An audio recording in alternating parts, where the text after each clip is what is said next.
Hello, स्वागत है आप सभी का मेरे यूट्यूब चैनल वांगशियन टाइमलेस में। तो कैसे हैं आप सब? उम्मीद करती हूँ आप सभी स्वस्थ होंगे। तो चलिए चलते हैं आज फिर एक और नए वांगशियन के सफर में। सॉरी फ्रेंड्स, मेरी बेटी मुझे रिकॉर्ड करता देख के बहुत खुश हो रही है। She also want to talk with you guys. तो फ्रेंड्स, मेरी बेटी को यूं ही हंसने देते हैं। हम आते सीधा हमारी स्टोरी लाइन पे। उससे पहले इस स्टोरी का नाम है फेथ रिफ्यूज्ड अस, और साथ ही साथ यह प्योर वांगशियन स्टोरी है, यानी कि कोई भी थर्ड पर्सन उनके बीच में नहीं आएगा। अब सीधा आते हैं हमारी स्टोरी लाइन पे। कहानी की शुरुआत में हम देखते हैं लान वांगजी, जो कि चाइना का बहुत बड़ा फेमस पेंटर है। इस समय भले ही इसकी उम्र अभी बस 26 साल है, लेकिन फिर भी उसने अपने इस उम्र में बहुत ही नाम कमा लिया है। चाइना में शायद कोई भी ऐसा पर्सन ना हो जो लान वांगजी को नहीं जानता हो। उसका अपना अलग ही एक नाम है। उसकी पेंटिंग्स जो है वो करोड़ों में बिकती हैं। और साथ ही साथ लान वांगजी बहुत ही शांत स्वभाव का इंसान है, जिसमें ना ईगो है ना घमंड। फर्क बस इतना है कि वो लोगों से जल्दी घुल मिल नहीं पाता। वो अपने जो दिल की बात है अपने पेंटिंग के जरिए बयां करता है। लोग उसकी पेंटिंग को देख के ही अंदाजा लगा सकते हैं कि लान वांगजी के मन में क्या चल रहा है, उसके मन में कौन सी बातें हैं जो इस समय चल रही होगी, या फिर लान वांगजी क्या कहना चाहता है। लान वांगजी भले ही चुप रहता है, लेकिन वो अपने पेंटिंग्स के थ्रू लोगों से बातें करता है, उनसे कम्युनिकेट करता है, उनको अपने फीलिंग्स को साझा करता है, जिस कारण से Lan Wangji one of the best China का पेंटर है, या फिर यूँ कहो आर्टिस्ट है। उसी के साथ लान वांगजी का एक असिस्टेंट है, जो कि और कोई नहीं हमारा विंग है, जिसकी उम्र लगभग 23 साल है, यानी कि 23 ईयर्स ओल्ड। पर एक बात है कि लान वांगजी जितना शांत रहता है, इंट्रोवर्ट है, विंग उसके ऑपोजिट है। यानी कि विंग बहुत लाउड है। विंग को लोगों से घुलने मिलने में और फन करने में किसी भी तरह की कोई प्रॉब्लम नहीं थी। यानी कि वो बहुत ही एक्सट्रोवर्ट पर्सनालिटी है। लेकिन हैरानी की बात यह है कि लान वांगजी और विंग को, यानी कि दोनों को एक ही कंपनी में काम करते हुए लगभग 2 साल हो चुके हैं। लोगों को तो हैरानी होती है कि क्या विंग वाकई में ही लान वांगजी के साथ काम करता है, क्योंकि दोनों की पर्सनालिटी क्वाइट ऑपोजिट है। विंग इतना लाउड है कि कई बार लान वांगजी भी विंग से परेशान हो जाता है, लेकिन विंग अपने काम के लिए बहुत ही ज़्यादा ऑनेस्ट है। वो भी लान वांगजी की तरह अपने पैशन को बहुत ही दिल लगा के फॉलो करता है। भले ही वो अपने लाइफ के लिए सीरियस ना हो, लेकिन वो अपने पैशन के लिए बहुत ज़्यादा सीरियस है। उसे पेंटिंग करना बहुत ज़्यादा पसंद है। शायद इसीलिए अभी तक लान वांगजी और विंग दोनों एक साथ चल रहे हैं, यानी कि विंग लान वांगजी का असिस्टेंट है, और इसी के साथ साथ विंग लान वांगजी का बहुत बड़ा फैन है।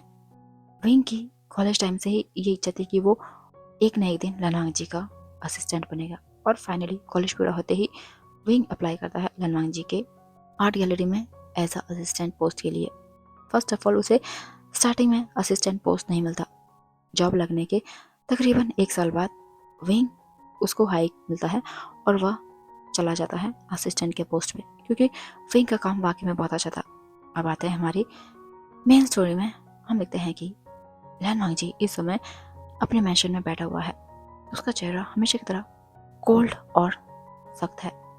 इतने में मिसेस लान आती है, जो कि लान वांगजी की आंटी है। वो लान वांगजी के सामने आके सोफे में बैठ जाती है और कहती है, वांगजी, आज तुम्हारी एंगेजमेंट है मियाँ मैं के साथ, तो टाइम पे घर आ जाना। लान वांगजी एक बार अपने आंट को देखता है और कहता है, जी आंटी। उसके बाद लान वांगजी बिना कुछ कहे अपने मैंशन से बाहर निकल जाता है, और फिर वह सीधा पहुंच जाता है अपने आर्ट गैलरी में।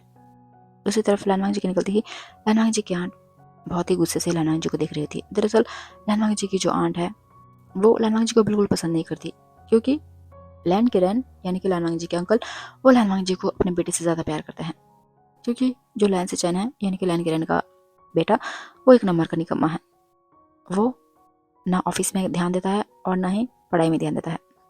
दरअसल लैन किरण उनका अपना फैमिली बिजनेस है, यानी कि उनका अपना होटल है जिसे लैन किरण रन करते हैं। लेकिन लैन सिचन, उसे अपने फादर के काम में बिल्कुल इंटरेस्ट नहीं है, या फिर यूँ कहो शायद वो जानता है कि उसके कॉलेज पूरा होने के बाद उसे मेहनत करने की बिल्कुल ज़रूरत नहीं है, क्योंकि वो जानता है कि पैसे तो उसे लान वांगजी का मिल जाएगा। और रही बात जॉब की, तो उसके फादर की अपनी कंपनी है, तो उसने सोचा है कि वो उसी को आगे चलाएगा। तभी हम देखते हैं लैन सिचन आता है, वो अपने मदर को जोर से करता है और कहता है, मदर मैं कॉलेज जा रहा हूँ। तब लैनी कहती है, चिचन तुम अपने काम को लेकर सीरियस क्यों नहीं होते? तुम जानते हो ना कि अब से 1 महीने बाद तुम्हारा कॉलेज खत्म हो रहा है, उसके बाद तुम्हें अपने फादर का ऑफिस ज्वाइन करना है और तुम्हें भी काम सीखना है अच्छे से। तब शिचैन कहता है, मदर मैं जानता हूँ और मैंने कहा है ना आपको कि मैं अच्छे से काम कर लूंगा, आपको टेंशन लेने की कोई जरूरत नहीं है। पता नहीं आप और फादर फालतू में टेंशन लेते रहते हैं। इतने में लैंड के रहना आता है। वो कहता है, शिचैन तुम्हारी मदर बिल्कुल सही कह रही है, तुम्हें काम में ध्यान देना चाहिए और जो तुम्हारे ये सो कॉल्ड फ्रेंड्स हैं उनके साथ तुम उठना बैठना बंद कर दो। ये सुनते ही लैंड शिचैन अपने फादर को घूर के देखता है और कहता है, फादर आप उनके बारे में ऐसा मत बोलिए। लैंड किरण शिचैन को देखते हैं और कहते हैं, कुछ सीखो अपने गगन से। ऐसा कोई भी काम नहीं है जो लैंड जी को नहीं आता है। मैंने तो उसे अपने ऑफिस के लिए ऑफर किया था, लेकिन उसने कहा कि वो अपने पैरों पे खुद खड़ा होना चाहता है, इसीलिए उसने अपना जो पैशन था उसे फॉलो किया और इस समय वो इस मुकाम पे है कि हम भी उसके सामने छोटे पड़ रहे हैं। यानी कि हमारे बिजनेस को लैंड जी ने पीछे छोड़ दिया है। तो उसी की तरह ही तुम अगर बिजनेस नहीं करना चाहते हो तो कम से कम अपने पैशन को अच्छे से फॉलो करो। लेकिन नहीं, तुमसे वो भी नहीं होता, तुम किसी काम के नहीं हो शिचैन। ऐसा कहके लैंड किरण अपने ऑफिस चला जाता है। लैंड शिचैन बहुत ही गुस्से से अपने फादर को जाता हुआ देख रहा है और फिर वो अपने मदर से कहता है, मदर फादर की परेशानी क्या है? क्यों हमेशा वो लैंड जी कहते रहते हैं? मुझे नफरत है इस लैंड जी शब्द से और लैंड जी से। जब से मैं पैदा हुआ हूँ तब से मेरे सर पे बैठा हुआ है। फादर के मुंह से मैंने बस लैंड जी सुना है, उसके अलावा ना फादर मुझसे प्यार करते हैं ना ढंग से बात करते हैं। तब लैनी शिचैन के पास आती है, उसके बालों को सहलाती है और कहती है, बेटा तुम नहीं जानते, तुम्हारे फादर तुम्हारे लिए बहुत टेंशन करते हैं, इसीलिए वो तुमसे कहते रहते हैं। और रही बात लैंड जी, बस एक बार उसकी शादी हो जाने दो, उसके बाद मैं जानती हूँ उसका क्या करना है। इतना कह के वो बहुत ही डेविल स्माइल करती है। उसके बाद वो कहती है, अब तुम कॉलेज चले जाओ, वैसे भी आज लैंड जी की एंगेजमेंट है मियाँ मियाँ से, इसने मुझे काफ़ी तैयारी करनी है। इतना कहकर वो लैंड शिचैन को उसके कॉलेज भेज देती है। वहीं हम देखते हैं कि लैंड जी अपने आर्ट गैलरी पहुंच चुका है। लैंड जी का ये आर्ट गैलरी काफ़ी बड़ा है, इसमें बहुत से एम्प्लॉयज़ लगे हुए हैं और उन्हीं में से एक है विंग। विंग इस समय अपने कैबिन में बैठा हुआ है और जैसे ही उसे पता चलता है लैंड जी आ चुका है तो सीधा उठता है और फिर लैंड जी के कैबिन में चला जाता है और लैंड जी को गुड मॉर्निंग विश करके उसके हाथ में एक डायरी पकड़ाता है जिसमें मेंशन है कि आज लैंड जी की किस किस से मीटिंग है। लैंड जी बड़े ही ध्यान से उस लिस्ट को देखता है और फिर कहता है, ठीक है। उसके बाद विंग लैंड जी को देखता है और फिर एक छोटी सी स्माइल करता है और कहता है, सर कॉन्ग्रेचुलेशन, आज आपकी एंगेजमेंट है ना? लैंड जी विंग को देखता है और कहता है, थैंक यू, वैसे क्या तुम आज आओगी मेरे एंगेजमेंट में? विंग लैंड जी को देखता है और कहता है, नहीं सर, मुझे बहुत ज़रूरी काम है। लैंड जी सर नोट करता है और फिर उसके बाद विंग वहाँ से चला जाता है। हम देखते हैं कि विंग इस समय अपने कैबिन में आ चुका है और उसकी आंखों में हल्के हल्के आंसू है। तभी वो कुछ सोचता है और फिर अपने काम में लग जाता है। हम देखते हैं कि लगभग दोपहर के 2 बजे लैंड जी और विंग इस समय अपने क्लाइंट के साथ मीटिंग कर रहे हैं और फिर ठीक 2 घंटे बाद उनका जो मीटिंग है वो फाइनलाइज होता है और फिर उन लोगों को एक बहुत बड़ा कॉन्ट्रैक्ट मिल जाता है। ये देखकर लैंड जी और विंग बहुत खुश होते हैं और फिर अपने अपने कैबिन में आ जाते हैं। अब शाम के 5 बज चुके हैं। लैंड जी अपने कैबिन से बाहर निकलता है। एक बार वो विंग के कैबिन को देखता है, उसके बाद सीधा चला जाता है पार्किंग लॉट में। वहां से वो अपनी कार लेकर अपने लैंड मैंशन के लिए निकल जाता है। इस समय लैंड जी अपनी कार में बैठा हुआ है, लेकिन उसकी आंखें पूरी खाली है और दिल भी पूरा खाली हो चुका है। वो जानता है कि आज उसकी एंगेजमेंट है, लेकिन ऐसा लग रहा है मानो जैसे लैंड जी आज पूरी तरीके से खाली हो जाएगा। यानी कि उसके जो थोड़े बहुत बचे इमोशंस थे शायद आज के दिन में पूरा खाली हो जाएगा। अब उसकी ज़िंदगी पूरी तरीके से मेस्ड अप होने वाली है। उसकी ज़िंदगी जो थोड़ी बहुत उसकी थी, लेकिन आज के बाद वो भी अब किसी और की होने वाली है। ऐसा सोचते लैंड जी बस चलता जा रहा है लैंड मैंशन की तरफ और उसे पता नहीं चलता कब आधे घंटे में वो अपने मैंशन के बाहर खड़ा होता है। वो देखता है कि लैंड मैंशन को बहुत ही खूबसूरत तरीके से सजाया गया है। लैंड जी धीरे से कार से निकलता है और फिर अपने मैंशन की तरफ आगे बढ़ता है। कुछ ही मिनटों में लैंड जी अपने हॉल एरिया में आता है, जहाँ पे वो देखता है कि बहुत बड़े बड़े बिजनेसमैन आए हुए हैं और साथ ही साथ जिन फैमिली भी वहाँ पे मौजूद है। लैंड जी सबको इग्नोर करता हुआ सीधा अपने कमरे में जाता है और फिर सीधा फ्रेश होने चला जाता है। वहाँ पे कुछ ही मिनटों में लैंड जी फ्रेश होकर बाहर आता है और फिर शीशे के सामने खड़ा होकर खुद को तैयार करता है। तभी लैंड किरण अंदर आता है और फिर लैंड जी को जोर से करता है और कहता है, वांग जी थैंक यू, तुमने इस एंगेजमेंट के लिए यहाँ करके मेरी बहुत बड़ी परेशानी दूर कर दी है। इतना कह के लैंड किरण लैंड से दूर होते हैं। लैंड जी अपने शिफू को देखता है और कहता है, कोई बात नहीं शिफू, ये तो मेरा फर्ज था, आपने मुझे बचपन से पाला है तो क्या मैं आपके लिए इतना नहीं कर सकता? ऐसा कह के लैंड जी लैंड किरण को देखता है। उसके बाद लैंड किरण स्माइल करता है और फिर लैंड जी को लेकर नीचे मेन हॉल में आ जाता है। और फिर कुछ ही मिनटों में एंगेजमेंट का जो रिचुअल है वो शुरू कर दिया जाता है। इस समय लान जी और मियाँ दोनों एक दूसरे के आमने सामने हैं और तभी लान जी मियाँ के हाथ में रिंग पहनाता है और उसके बाद मियाँ भी लान जी के हाथ में रिंग पहनाती है। वहीं दूर से विंग जो कि काफ़ी दूरी पे है वो मियाँ और लान जी को देख रहा होता है। उसकी आंखों से कंटिन्यू आंसू गिर रहे हैं क्योंकि विंग वो शायद कॉलेज टाइम से ही लान जी को प्यार करता था। वो लान जी का जूनियर था लेकिन उसकी कभी इतनी हिम्मत नहीं बनी कि वो लान जी को जाकर प्रपोज करे क्योंकि उसे लगता था कि शायद लान जी स्ट्रेट है। भले ही उसने लान जी को अभी तक किसी के साथ नहीं देखा था क्योंकि लान जी बहुत ही हैंडसम था और ऊपर से लान जी विंग के कंपैरिजन में अच्छी फैमिली से था। वहीं दूसरी तरफ विंग एक ऑर्फन है यानी कि वो ऑर्फनेज में रहता है और अब तो खैर उसके पास ऑर्फनेज भी नहीं है क्योंकि 18 साल होते ही उन लोगों को ऑर्फनेज छोड़ना पड़ता है ताकि बाकी के जो बच्चे हैं उन्हें ऑर्फनेज में जगह मिल सके। इस समय विंग एक छोटे से अपार्टमेंट में रहता है, इसीलिए विंग की कभी हिम्मत नहीं बनी कि वो लानांग जी को प्रपोज कर सके। वो हर दिन जब तक लानांग जी उनके कॉलेज में था तब तक वो लानांग जी को जी भर के देखता था लेकिन कभी भी वो उसके पास नहीं गया। और फाइनली एक दिन लानांग जी का कॉलेज पूरा हुआ और फिर वह चला गया अपने पैशन को फॉलो करने यानी कि एक पेंटर बनने यानी कि आर्टिस्ट बनने। और तभी से विंग ने ठान लिया कि वो भले ही लानांग जी के साथ पूरी ज़िंदगी साथ नहीं रह सकता लेकिन वो एज अ कॉलीग उसके साथ रहेगा। और तभी से विंग ने भी अपना पैशन पेंटिंग को बना दिया था यानी कि artistic work. Back to story, हम देखते हैं कि विंग की आंखें आंसुओं से पूरी भर चुकी हैं। वो एक स्माइल करता है और फिर कहता है कॉन्ग्रेचुलेशन लांजा। इतना कह के विंग लैंड मेंशन से निकल जाता है।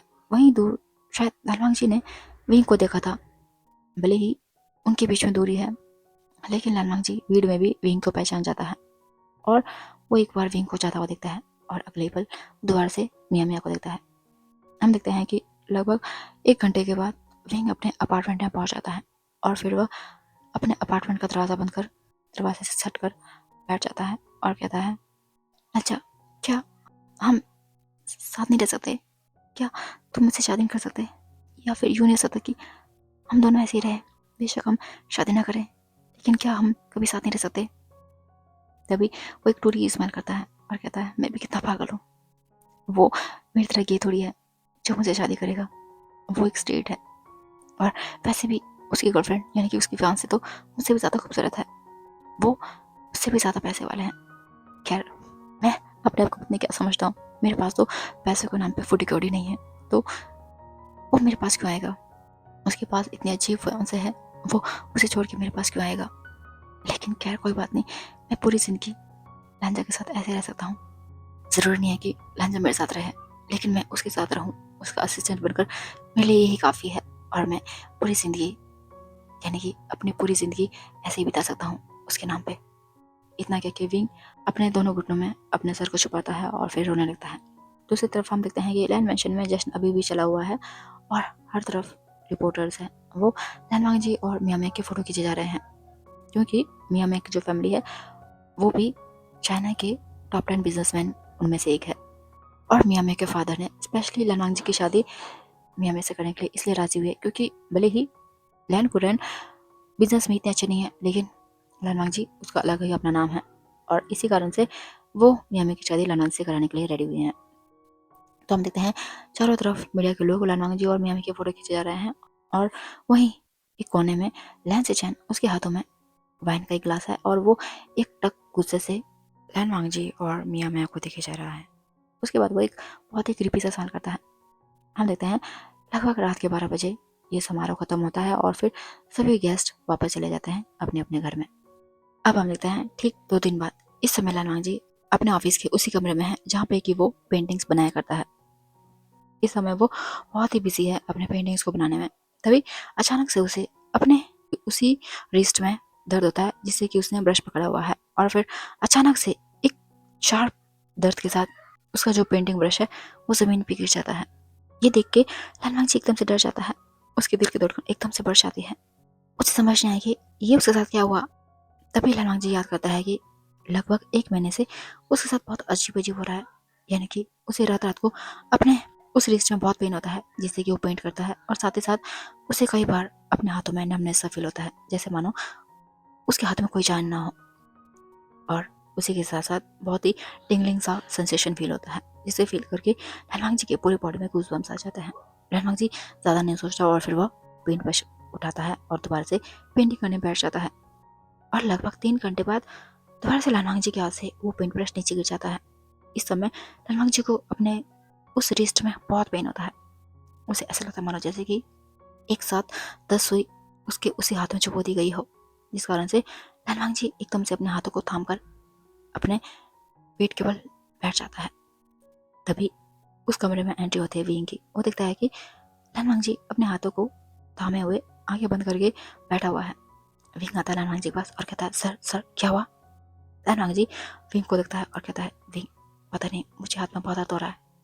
तब विंग देखता है लहलवांग जी के हाथों को और उसे फील करता है, तो उसे पता चलता है कि लहलवांग जी का ये जो हाथ है वो दूसरे के कंपेरिजन में थोड़ा सा ठंडा है। वो कहता है, सर मुझे लगता है एक बार आपको डॉक्टर को दिखा देना चाहिए। लहलवांग जी कहता है, नहीं ऐसा कोई बात नहीं है, मुझे लगता है शायद मेरे एंगेजमेंट की वजह से मैं काफ़ी ज़्यादा बिजी हो गया और मैं प्रॉपर स्लीप नहीं ले पाया, तो शायद उसी कारण से ये सब हो रहा है। एंगेजमेंट की बात सुनते ही विंग एकदम से उसे धक्का सा लगता है। वो लहलवांग से धीरे से पीछे होता है और कहता है, हाँ हाँ सर हो सकता है ऐसा। इतना कह के विंग उठता है और फिर वो उस कमरे से बाहर चला जाता है। लहलवांग जी जैसे देखता है कि विंग कमरे से बाहर जा रहा है, वो एकटक बस विंग को ही देखता रहता है। और फिर कुछ टाइम बाद लहलवांग जी उठता है और वो भी अपने ऑफिस में जाके बैठ जाता है, क्योंकि इस समय उसे अपने उंगली में बहुत दर्द हो रहा है और वो जानता है कि इस दर्द के कारण शायद वो अभी पेंटिंग फिलहाल नहीं बना सकता, इसलिए वो भी अपने ऑफिस में आके बैठा हुआ है। अब सुबह से शाम हो जाती है, लेकिन विंग लहलवांग जी के ऑफिस में बिल्कुल नहीं आता। लहलवांग जी को ये देख के थोड़ा सा अजीब लगता है, लेकिन वो ज़्यादा माइंड नहीं करता और फिर वह इस बार वो अपने घर जाए बिना सीधा अपने अपार्टमेंट में चला जाता है। तो लहलवांग जी ने अपना एक सेपरेट अपार्टमेंट भी लिया हुआ है, जो कि ज़्यादा पॉश एरिया में नहीं है, क्योंकि उसे सादगी में रहना पसंद है। लहलवांग जी अपने अपार्टमेंट में आता है। ये 3 BHK अपार्टमेंट है, जो कि लहलवांग जी ने बहुत ही अच्छे से रखा हुआ है। इसमें लहलवांग जी की पसंद की हर चीज़ मौजूद है। वो सीधा अपार्टमेंट में आता है और फिर फ्रेश होने चला जाता है। फ्रेश होने के बाद वो आता है और फिर अपने लिए फेवरेट खाना बनाता है, क्योंकि लहलवांग जी को पेंटिंग करने के अलावा खाना बनाना बहुत पसंद है। वो हर बार खाने में नए नए वैरायटी बनाता रहता है। अगर पेंटिंग करने के बाद उसे अपनी ज़िंदगी में कुछ पसंद है तो वो है कुकिंग करना, जो शायद लैन फैमिली भी ये नहीं जानती। या फिर यूँ कहो, उन्हें लहलवांग जी के जीवन के बारे में या फिर वो लहलवांग जी क्या करता है, क्या खाता है, क्या पीता है, उन लोगों को इन चीज़ों से बिल्कुल फ़र्क नहीं पड़ता। लैन के रन वो लहलवांग जी को लेके थोड़ा-सा सिंपैथी दिखाते हैं, लेकिन उसके पीछे भी एक मोटिव है। उनका मोटिव ये है कि उन्हें लगता है कि अगर वो लहलवांग जी के साथ अच्छे से पेश आएँगे तो शायद हो सकता है कि फ्यूचर में लहलवांग जी उनकी बेटी यानी कि लैन सेचेन को अपने जो ऑफ़िस का यानी कि वांग जी के जो आर्ट गैलरी है उसका आधा शेयर उसको दे देंगे। जिस कारण से वो लहलवांग जी के साथ काफ़ी अच्छा बिहेव करते हैं। और उन्हें ये भी पता है कि उनकी वाइफ यानी कि लैनी लहलवांग जी से बिल्कुल अच्छे से पेश नहीं आती और ना ही उनका बेटा। इसीलिए वो जानबूझ के इस चीज़ को इग्नोर कर देते हैं। तो हम देखते हैं लगभग 1 घंटे में लहलवांग जी अपने लिए सिंपल सा खाना प्रिपेयर करता है और फिर उसको खा के अपने बिस्तर में आ जाता है। अभी भी लहलवांग जी को अपने उस रिस्ट में हल्का-हल्का पेन हो रहा है और जैसे-जैसे रात गहराती जाती है लहलवांग जी का दर्द और ज़्यादा बढ़ जाता है। इसके कारण लहलवांग जी को उठना पड़ता है और फिर वो रात को एक पेन किलर लेके सो जाता है। वहीं दूसरी तरफ हम देखते हैं कि विंग भी अपने अपार्टमेंट में अकेले सो रहा है, लेकिन उसकी आंखें पूरी आंसू से भीगी हुई है, क्योंकि वो देखता है हर दिन लहलवांग जी उसे दिन में एक बार मियाँ मियाँ का कॉल ज़रूर आता है। भले ही वो लोग ज़्यादा बात नहीं करते, लेकिन मियाँ मियाँ एक फेविकोल की तरह लहलवांग के साथ चिपक गई है। और लहलवांग जी को मियाँ मियाँ से बात करता था, विंग के दिल में बहुत अजीब सा पेन होता है। उसे ऐसा लगता है मानो जैसे कि कोई उसके दिल में छुरी चुभो रहा है, लेकिन विंग वो कुछ नहीं कर सकता, क्योंकि विंग लहलवांग से बहुत प्यार करता है। और भले ही जो भी हो जाए, विंग ने सोच के रखा है कि वो हमेशा लहलवांग जी के साथ रहेगा, चाहे वो उसके हित में हो या फिर उसके हित में ना हो, वो उसका साथ कभी नहीं छोड़ेगा। और फिर लगभग रात के 12 बजे विंग सो जाता है। हम देखते हैं कि अगला दिन हो चुका है। लहलवांग जी इस समय अपने ऑफिस में बैठा हुआ है। इतने में लहलवांग जी के दरवाजे पे दस्तक होता है और फिर विंग अंदर आ जाता है। अभी विंग और लहलवांग जी बैठे ही थे कि इतने में लहलवांग जी के दरवाजे पे दोबारा से दस्तक होता है। लहलवांग जी और विंग दरवाजे की तरफ देखते हैं, तो वहाँ पे और कोई नहीं, मियाँ मियाँ होती है। वो आती है और फिर लहलवांग जी के सामने खड़ी हो जाती है और कहती है, वांग जी, मुझे तुमसे कुछ बात करनी है। लान वांग जी मियाँ मियाँ को देखता है और कहता है, हाँ बताओ। तब मियाँ मियाँ विंग को देख के कहती है, मुझे अपने फियांसे से पर्सनल बात करनी है। विंग समझ जाता है कि शायद मियाँ मियाँ उसको यहाँ से भगाना चाहती है, इसलिए विंग लान वांग से कुछ नहीं कहता और फिर वो चुपचाप से बाहर आ जाता है। लान वांग जी मियाँ मियाँ को देखता है और कहता है, बताओ। सीन शिफ्ट करके हमें दिखाया जाता है विंग इस समय अपने कैबिन में आ चुका है और वह बहुत ही उदास होकर बैठा हुआ है। उसे लान वांग जी और मियाँ मियाँ का फ़ोन में बात करना बर्दाश्त नहीं हो रहा था। अब मियाँ मियाँ तो ऑफिस में आ चुके हैं, जिस कारण से विंग बहुत ज़्यादा दुखी है। लगभग 1 घंटे बाद लान वांग जी का कॉल आता है विंग को। विंग कॉल रिसीव करता है। तब लान वांग जी कहता है, विंग मैं अभी मियाँ मियाँ के साथ मॉल जा रहा हूँ, जितनी भी पेंटिंग पेंडिंग है तुम उन्हें देख लेना। विंग कहता है, ठीक है सर। इतना कह के विंग कॉल कट करता है। लेकिन इसी के साथ साथ विंग की आंखों से आंसू बहते हैं। वो बिल्कुल नहीं चाहता कि वो लान वांग जी की लाइफ में इंटरफेयर करे या फिर उसको कुछ देख के वो दुखी हो, लेकिन विंग अपने दिल को बिल्कुल संभाल नहीं पाता है। उसे अनजाने में ही, या फिर यूँ कहो कि विंग अपने दिल को संभाल नहीं पा रहा है। अब उसे ऐसा लगने लगा है कि शायद विंग ने जो कसम खाई थी, यानी कि लान वांग जी के साथ उम्र भर रहने का, उसे लगता नहीं है कि शायद वो लान वांग जी के साथ यहाँ पे रह पाएगा। इसलिए वो सोचता है कि जैसे ही लान वांग जी और मियाँ मियाँ शादी कर लेंगे, उसके बाद विंग लान वांग जी की ज़िंदगी से हमेशा के लिए दूर चला जाएगा। इतना सोच के विंग दोबारा से पेंटिंग वाले कमरे में जाता है और वहाँ पे लान वांग जी के जो अधूरे पेंटिंग्स थे उनको पूरा करने लगता है। वहीं दूसरी तरफ हम देखते हैं कि लान वांग जी और मियाँ मियाँ मॉल में हैं। मियाँ मियाँ लान वांग से कहकर ढेर सारी शॉपिंग कर रही है और साथ ही साथ पता नहीं वो फ़ोन में किसी से बात कर रही है। लान वांग जी को उस चीज़ में बिल्कुल इंटरेस्ट नहीं है। वो जो मियाँ मियाँ कह रही है वो बस उसको वो चीज़ दिला रहा है। लगभग 2 घंटे बाद मियाँ मियाँ वांग जी से कहती है, वांग जी अब मैं चलती हूँ। इतना कह के वो वांग जी को मॉल में अकेला छोड़कर वहाँ से चली जाती है। मियाँ मियाँ के जाते ही लान वांग जी भी अपने ऑफिस आ जाता है और फिर वह सीधा जाता है पेंटिंग वाले रूम में।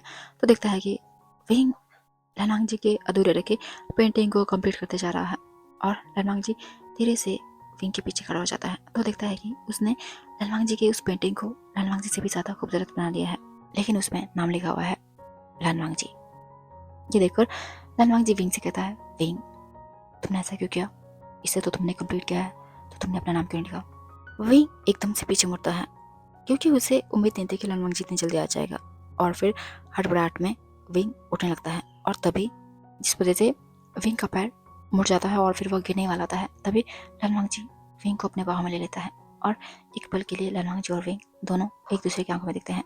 इस समय लान वांग जी देख पाता है कि विंग की आंखें काफ़ी शाइनी है, लेकिन उनमें एक तरह का दर्द है और लान वांग जी के लिए एक तरह का कंसर्न।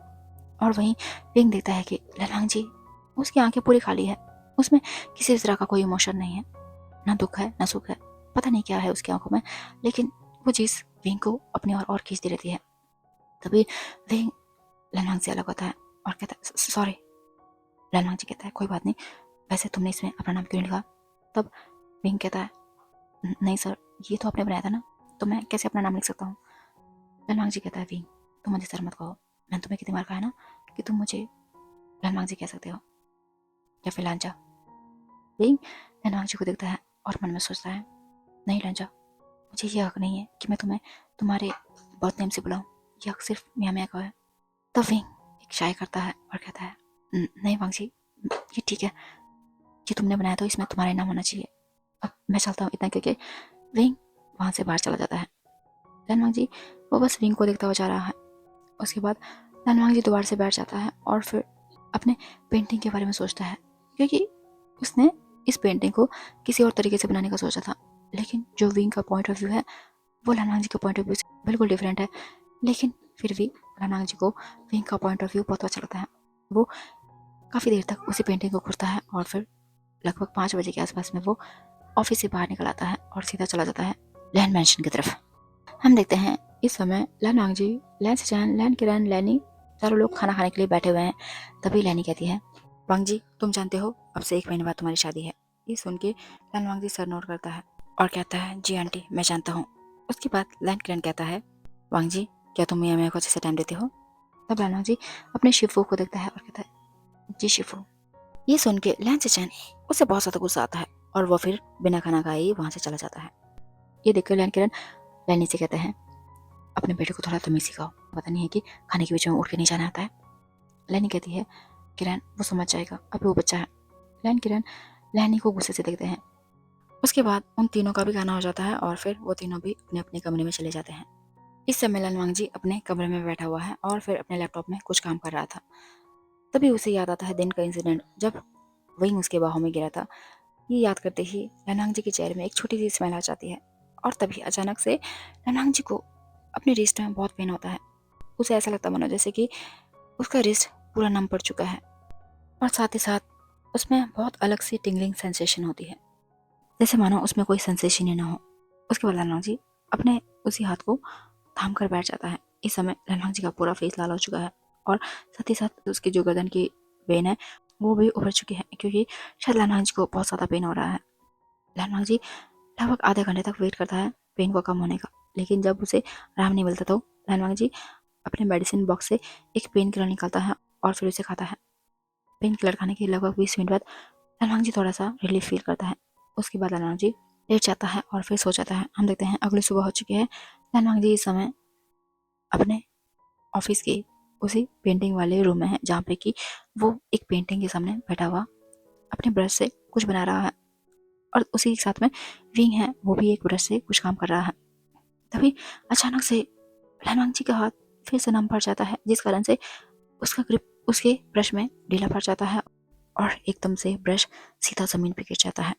ब्रश की गिरने की आवाज़ सुनते ही विंग लनवांग जी की तरफ देखता है तो देखता है कि लनवांग जी का पूरा फेस लाल हो चुका है और साथ ही साथ इस समय लनवांग जी ने अपने लेफ्ट हैंड से राइट हैंड को बहुत कस के पकड़ा हुआ है। इस समय लनवांग जी का एक्सप्रेशन बहुत अजीब है।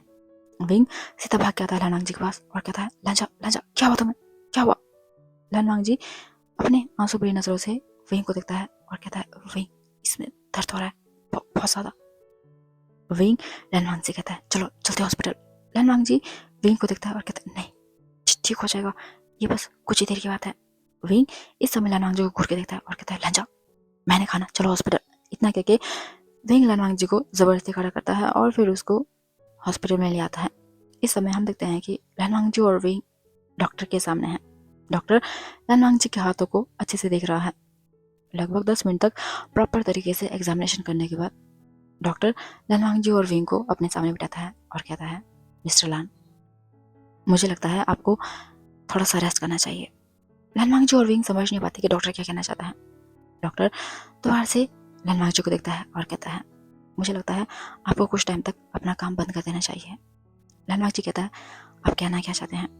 तब डॉक्टर लनवांग जी को देखता है और फिर एक गहरी सांस लेता है और कहता है, मिस्टर लान, आपको कार्पल टनल सिंड्रोम के सिम्टम्स हैं, तो आने वाले एक समय में आप अपनी पूरी काबिलियत खो बैठोगे। ये सुन के लनवांग जी और विंग के एक्सप्रेशन एकदम से बदल जाते हैं। तब वो डॉक्टर अपनी बात कंटिन्यू करते हुए कहता है, दरअसल आपकी रिस्ट की जो नर्व है, यानी कि मीडियल नर्व, वो बहुत ज़्यादा डैमेज हो चुकी है, यानी कि कंप्रेस हो चुकी है, जिस कारण से आप कोई भी प्रिसाइज काम, चाहे वो लिखना हो या फिर पेंटिंग करना हो, उसे प्रॉपरली नहीं कर पाओगे। और अगर आप ऐसे ही कंटिन्यू पेंटिंग करते जाओगे तो आने वाले समय में आपका नर्व और ज़्यादा डैमेज हो जाएगा और फिर फाइनल में आप कुछ भी नहीं कर पाओगे, यानी कि आपके जो मोटर कंट्रोल है हाथ का, वो बिल्कुल लूज हो जाएगा। ऐसा कह के डॉक्टर लनवांग जी को देखता है। लनवांग जी उसे अपने कानों में विश्वास नहीं होता। वो डॉक्टर को बहुत ही डिसबिलीव में देखे जा रहा है और साथ ही साथ इस समय लनवांग जी की आंखें पूरी भर आई है, उसकी आंखें पूरी लाल हो चुकी हैं। वहीं दूसरी तरफ विंग, उसे भी अपने कानों में बिल्कुल विश्वास नहीं हो रहा है।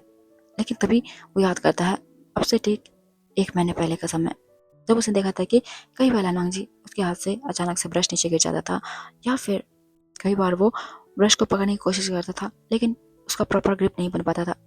लेकिन लनवांग जी हमेशा ये बोल के इग्नोर कर देता था कि उसे रेस्ट की ज़रूरत है, लेकिन वास्तव में वो रेस्ट की ज़रूरत नहीं थी। दरअसल लनवांग जी का नर्व तब से ही डैमेज होना शुरू हो चुका था। ये याद करते हुए विंग लनवांग जी को देखता है और इस समय विंग की आंखों में भी हल्के हल्के आंसू आ चुके हैं। विंग लनवांग जी के हाथ के ऊपर अपना हाथ रखता है और कहता है, लंजा क्या तुम ठीक हो? लनवांग जी हल्के से अपना सर नोर करता है। उसके बाद डॉक्टर कहता है, मिस्टर लान, मैं आपसे अभी कहता हूँ कि आप अपने काम को बंद कर दीजिए या फिर बहुत ही कम कर दीजिए, या तो मेरी माने आप कुछ सालों तक इसका प्रैक्टिस बिल्कुल बंद कर दें। तब विंग कहता है, डॉक्टर क्या इसका कोई क्योर नहीं है? तब डॉक्टर कहता है, मिस्टर वे, अर्ली और माइल्ड CTS के लिए क्योर हो सकता था, लेकिन मिस्टर लालवांग जी के केस में ऐसा नहीं है, क्योंकि ये सिम्टम्स अभी से नहीं, शायद काफ़ी समय पहले से मिस्टर लाल को शायद ये सिम्टम हो रहे थे, लेकिन उन्होंने कभी चेकअप नहीं करवाया, ना ही कोई फिजियोथेरेपी ली, जिस कारण से इनके नर्व काफ़ी ज़्यादा डैमेज हो चुके हैं और चाह कर भी अब हमें से, चाहे वो दवाई के थ्रू हो या फिर सर्जरी के थ्रू, हम उसे ठीक नहीं कर सकते। हाँ, बस इतना है कि अगर ये फ्यूचर में भी थोड़ा बहुत अपने हाथों से करना चाहते हैं तो इन्हें अभी से सब कुछ बंद कर देना पड़ेगा, तब जाके कुछ हो सकता है। ये सुन के लनवांग जी और विंग दोनों की आंखें खुली के खुली रह जाती हैं। उसके बाद विंग लनवांग जी को धीरे से उठाता है और फिर विंग डॉक्टर को थैंक यू कह के उसके कैबिन से बाहर आता है और फिर धीरे धीरे वो दोनों गाड़ी के पास जाते हैं और वहां से गाड़ी लेकर विंग लनवांग जी को एक पार्क में ले आता है।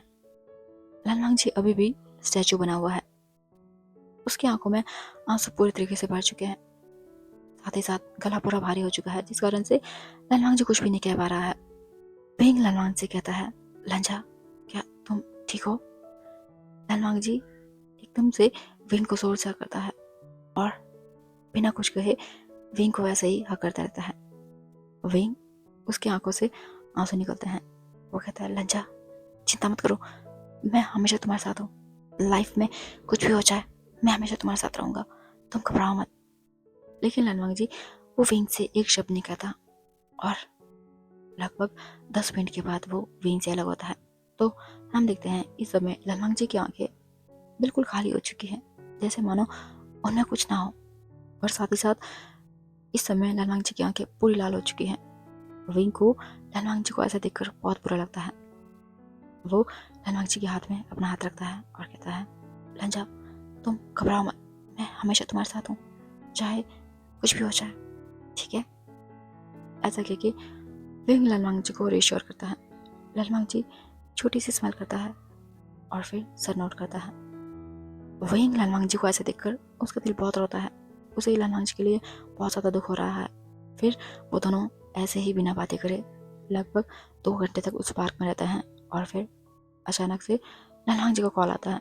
लनवांग जी फ़ोन उठाता है तो देखता है कि ये और किसी का नहीं, ये उसके अंकल का है, यानी कि लैन के रैन। तब लनवांग जी विंग से कहता है, विंग मैं चलता हूँ। विंग वो जानता है कि लनवांग जी इस समय इमोशनली पूरी तरीके से टूट चुका है, वो लनवांग जी के साथ और रहना चाहता है, लेकिन खैर वो लनवांग से कहता है, ठीक है, लेकिन कुछ भी काम हो या फिर तुम्हें कभी लो फील हो तो मुझे बताना मत भूलना, ठीक है? लनवांग जी सर नोट करता है। उसके बाद लनवांग जी और विंग दोनों उठते हैं। फिर विंग वहाँ से अपने अपार्टमेंट की तरफ निकल जाता है और वहीं लनवांग जी अपनी कार लेकर सीधा निकल जाता है लैंड मैंशन की तरफ, क्योंकि इस कार में विंग लनवांग जी को ले गया था वो और किसी की नहीं, लनवांग जी की ही कार थी। लनवांग जी जैसे ही लैंड मैंशन पहुंचता है तो देखता है कि इस समय मियाँ मियाँ की पूरी फैमिली वहाँ पे मौजूद है। लनवांग जी किसी तरीके से अपने इमोशंस को छुपाता है और फिर सीधा लैंड ग्रैंड के सामने चला जाता है और कहता है, शिफू आपने बुलाया? तब लैंड ग्रैंड कहता है, हाँ हाँ बैठो, आज हमारी फैमिली में छोटी सी गेट टुगेदर है और वैसे भी अब से 1 महीने बाद तुम दोनों की शादी है, तो हमने सोचा क्यों ना तुम दोनों थोड़ा टाइम स्पेंड करो। ऐसे कहके लैंड ग्रैंड मियाँ मियाँ को देखते हैं। मियाँ मियाँ लनवांग जी को देखती है और फिर एक छोटा सा स्माइल करती है। उसके बाद लनवांग जी कहता है, ठीक है शिफू, मैं अभी आता हूँ ना, क्योंकि लनवांग जी अपने कमरे में जाता है और फिर अपने कमरे में आते ही लनवांग जी सीधा वॉशरूम चला जाता है। वहाँ पे वो शावर ऑन करता है और बिना कपड़े खोले ही शावर के नीचे बैठ जाता है। जैसे जैसे पानी की बूंदें लनवांग जी को भुगो रही है, वैसे वैसे लनवांग जी हल्का सा रिलीफ फील करता है। उसे ऐसा लगता है मानो जैसे कि उसके शरीर में जो भी भारी भरकम बोझ था वो धीरे धीरे इस पानी के साथ बहते जा रहा है। इस समय लनवांग जी की आंख बंद है और वो किसी गहरी सी सोच में गुम है। लगभग आधे घंटे तक ऐसे ही शावर के नीचे खड़े रहने के बाद लनवांग जी अपनी आंखें खोलता है और फिर शावर को बंद करके ऐसे ही बाहर आ जाता है। वहाँ पे आने के बाद वो अपने कपड़े बदलता है और सीधा चला जाता है मेन हॉल में और फिर वह मियाँ मियाँ के पास में बैठ जाता है। लनवांग जी उसका ध्यान इन लोगों में बिल्कुल नहीं है, उसे बार बार विंग का उसको रिअश्योर करना या फिर उसके लिए फिक्र जताना याद आ रहा है, जिसे सोचकर लनवांग जी उसके चेहरे में छोटी सी स्मेल आ जाती है। तभी मियाँ मियाँ कहती है, वांग जी। लालवांग जी मियाँ मियाँ की बातों को नहीं सुन पाता। तब दोबारा से मियाँ मियाँ लालवांग जी को हिलाती है और कहती है, वांग जी। लालवांग जी मियाँ मियाँ को देखता है और कहता है, हाँ बताओ। तब मियाँ मियाँ कहती है, क्या तुम मुझे एक सुंदर सा पेंटिंग बना के दोगे? पेंटिंग की बात सुनते ही लालवांग जी एकदम से उसे वो सब बात याद आती है जो कि डॉक्टर ने उसे कहा था। उसका गला पूरा भारी हो जाता है। वो कहता है, किसके लिए? तब मियाँ मियाँ कहती है, दरअसल मुझे किसी को गिफ्ट देना है, तो मैं चाहती हूँ कि तुम मेरे लिए बहुत ही सुंदर सा एक पेंटिंग बनाओ। क्या तुम बनाओगे? लालवांग जी धीरे से सर नोर करता है और कहता है, हाँ ठीक है। दूसरी तरफ हम देखते हैं कि लैन सेचन लालवांग जी को बहुत ही गुस्से से घूर रहा है। उसकी आंखों में गुस्सा, नफरत और जलन साफ साफ दिखाई देता है। और फिर कुछ टाइम बाद वो सभी डिनर करते हैं और फिर डिनर हो जाने के बाद मियाँ मियाँ लालवांग से कहती है, वांग जी चलो ना पार्क में चलते हैं। ऐसा कह के वो लालवांग जी का हाथ छूने वाली होती है। तभी लालवांग जी एकदम से खड़ा हो जाता है और कहता है, चलो। मियाँ मियाँ उसे देखकर थोड़ा सा ऑकवर्ड फील होता है, लेकिन वो ज़्यादा माइंड नहीं करती है और फिर लालवांग जी के साथ पार्क में आ जाती है। यानी कि लैंड मैंशन के सामने जो पार्क है वहाँ पे आ जाती है। मियाँ मियाँ वो लालवांग जी को देखती है और कहती है, वैसे तुम मुझसे शादी क्यों कर रहे हो? तब लालवांग जी मियाँ मियाँ को देखता है और कहता है, क्योंकि मेरे अंकल चाहते हैं कि मैं तुमसे शादी करूँ, इसीलिए। मियाँ मियाँ उसे ये सुन के ऐसा लगता मानो जैसे कि लालवांग जी ने उसकी बेइज्जती कर दी है, क्योंकि वो सुनना चाहती थी कि लालवांग जी उससे प्यार करता है। लेकिन लालवांग जी का यह आंसर सुन के मियाँ मियाँ उसे बिल्कुल अच्छा लगता। वो कहती है, ठीक है। और उसके बाद वो बिना लालवांग से बात करे अपने फ़ोन में देखती रहती है। लालवांग जी वो देखता है कि मियाँ मियाँ उससे बात नहीं कर रही, लेकिन खैर लालवांग जी को भी मियाँ मियाँ से बात करने में कोई इंटरेस्ट नहीं है। वो भी अपना फ़ोन निकालता है और फिर अपने फ़ोन में कुछ देखने लगता है। जब मियाँ मियाँ ये देखती है कि लालवांग जी भी उसको भाव नहीं दे रहा, तो उसे और ज़्यादा गुस्सा आता है और फिर वो कहती है, मुझे लगता है अब हम दोनों को चलना चाहिए। लालवांग जी ठीक है कहता है और फिर वो दोनों अंदर आ जाते हैं। अंदर आते ही लालवांग जी मियाँ मियाँ से कहता है, अब मैं चलता हूँ। इतना कह के वो सीधा अपने कमरे में चला जाता है। वहीं मियाँ मियाँ वो अपना पैर पटकते रह जाती है।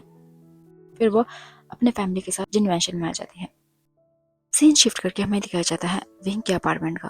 हम देखते हैं कि विंग इस समय अपने बेड में बैठा हुआ है, लेकिन देख के साफ पता चल रहा है कि विंग बहुत ज़्यादा घबराया हुआ है और उसके चेहरे के भाव देखकर साफ पता चल रहा है कि विंग काफ़ी ज़्यादा टेंस है। विंग को अभी भी अपने नज़रों के सामने लालवांग जी का वही मुरझाया हुआ फेस नजर आ रहा है, जिसे देखकर विंग का दिल एकदम से दुखने लगता है। उसे इस समय लालवांग जी के लिए बहुत दुख हो रहा है। शायद लालवांग जी से भी ज़्यादा विंग लालवांग जी के बारे में सोच रहा है। वो जानता है कि लालवांग जी बहुत ही प्योर सोल है और विंग ये भी जानता है कि लालवांग जी के अंकल, आंट और लालवांग जी का कज़न यानी कि लैन सेचन लालवांग से बिल्कुल प्यार नहीं करते। वो जस्ट लालवांग जी को यूज़ करते हैं अपने कंफर्ट के लिए, अपने लग्जरी के लिए और अपने फ़ायदे के लिए। और विंग को इस समय इस बात की चिंता है कि यदि उन लोगों को पता चल जाएगा कि लालवांग जी अब कभी भी पेंटिंग नहीं कर पाएगा, तो पता नहीं वो लालवांग जी के साथ क्या बिहेव करेंगे। क्या वो उसे अपने साथ रखेंगे या फिर उसे छोड़ देंगे अकेला। विंग बहुत ज़्यादा परेशान है, क्योंकि वो जानता है कि अकेला रहना कितना ज़्यादा पेनफुल होता है और विंग नहीं चाहता कि जैसा उसने झेला है लालवांग जी भी ये सब झेले। विंग उसे पता नहीं चलता कि लालवांग जी के बारे में सोचते सोचते कब उसकी आंखों से आंसू बहते हैं।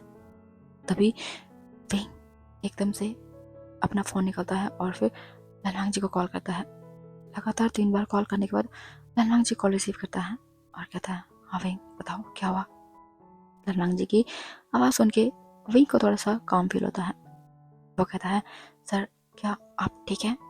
लालवांग जी विंग से कहता है, विंग तुम मुझे लांजा कह सकते हो। हाँ मैं ठीक हूँ, तुम घबराओ मत, मैं ठीक हूँ। और देखो बहुत रात हो गई है, सो जाओ, कल ऑफिस आना है ना। विंग छोटी सी स्माइल करता है और कहता है, हाँ ठीक है, गुड नाइट। इतना कह के विंग कॉल कट कर देता है और फिर उसके बाद विंग सो जाता है।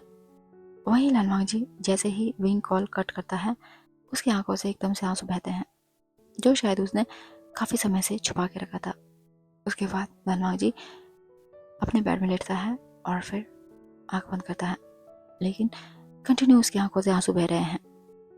और लगभग सुबह के 3 बजे के आसपास में लालवांग जी प्रॉपर्ली सोता है।